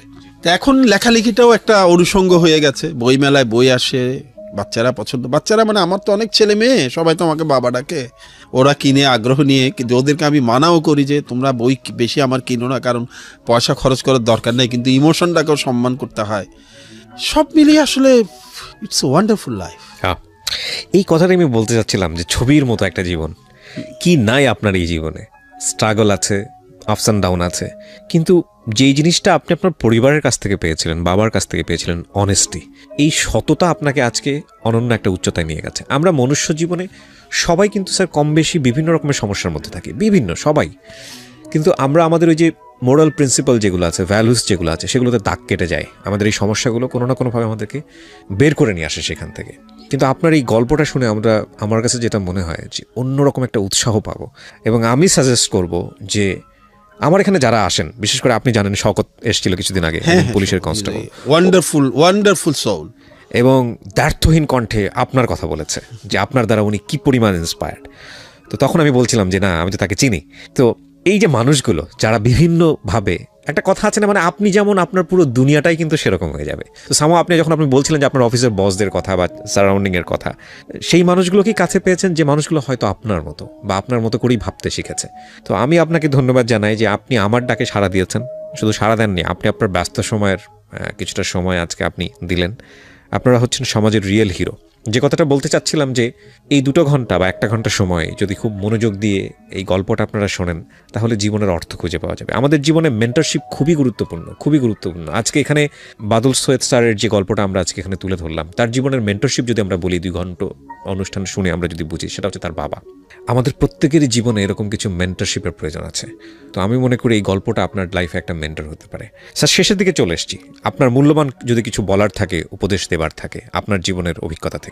হ্যাঁ, আমার জীবনের অভিজ্ঞতা থেকে আমি একটা কথা প্রথমে আমি বলি, আমার দীর্ঘ সাক্ষাৎকার শুনে যারা শ্রোতা আছেন, দর্শক আছেন, তাদের মনে হতে পারে যে ওনার মতো মানুষ হয় না, কিন্তু আমারও অনেক ভুল আছে, আমারও অনেক দোষ আছে, যেগুলো হয়তো আলোচনায় আসেনি। তাই আমাকে অনেক কম্প্রোমাইজ হয়তো আমারও আছে। আমি তো এই কারণেই বললাম যে আমার বাবার 1000 ভাগের 1 ভাগও হতে পারে, এগুলো হয়তো আলোচনায় আসেনি। যেই ভুলগুলো আমি করেছি সেগুলো আমি চাই না অন্য কেউ করুক। 1 নাম্বার, আমার যারা তরুণ বন্ধু যারা শুনবেন, তাদের প্রতি উপদেশ, সেই কাজ কখনো করা যাবে না যে কাজটার কথা গিয়ে আমি আমার মা কিংবা বাবাকে বলতে না পারি। যারা বয়স্ক আছেন তাদেরকে আমি বলবো সেই কাজটা করবেন না যেটা নিজের বাচ্চাকে গিয়ে বলতে পারে। এটা আরেকটা কথা আমি বলি যে আমরা মানুষের জন্য কাজ না করাটাই অস্বাভাবিক। মানুষকে ভালোবাসলে, মানুষের প্রতি মমতা দেখালে যে পরিমাণ রিটার্ন পাওয়া যায় উপরওয়ালা থেকে, এটা আর কিছু থেকে পাওয়া যায় না। এই সহজ বিনিয়োগের সুযোগটা আপনি ছাড়বেন কেন? এবং আমি সত্যি কথা কি জানেন, আমি গভীরভাবে বিশ্বাস করি, আজকে আমার রাজকন্যার মতো মেয়েটি আমার কোলে এসছে কিন্তু মানুষের দোয়ায়। আমরা বিশ্বাস করি। বয়স কত স্যার ওরা? এখন 14 চলছে। আচ্ছা, 14 চলছে। তো আমার শেষ কথা হবে, সবাই আমরা অনেকেই বলি যে, আমিও বলি যে খালি হাতে এসেছিলাম, খালি হাতে যাব, এটা আমার লক্ষ্য। কিন্তু আমি একটা প্রশ্ন করি, মনে করেন আমি সিদ্ধান্ত নিলাম খালি হাতে এসেছিলাম, খালি হাতে যাব না, আমি কি নিয়ে যেতে পারবো? আসলে তো পারবো না। কেউ পারে নাই।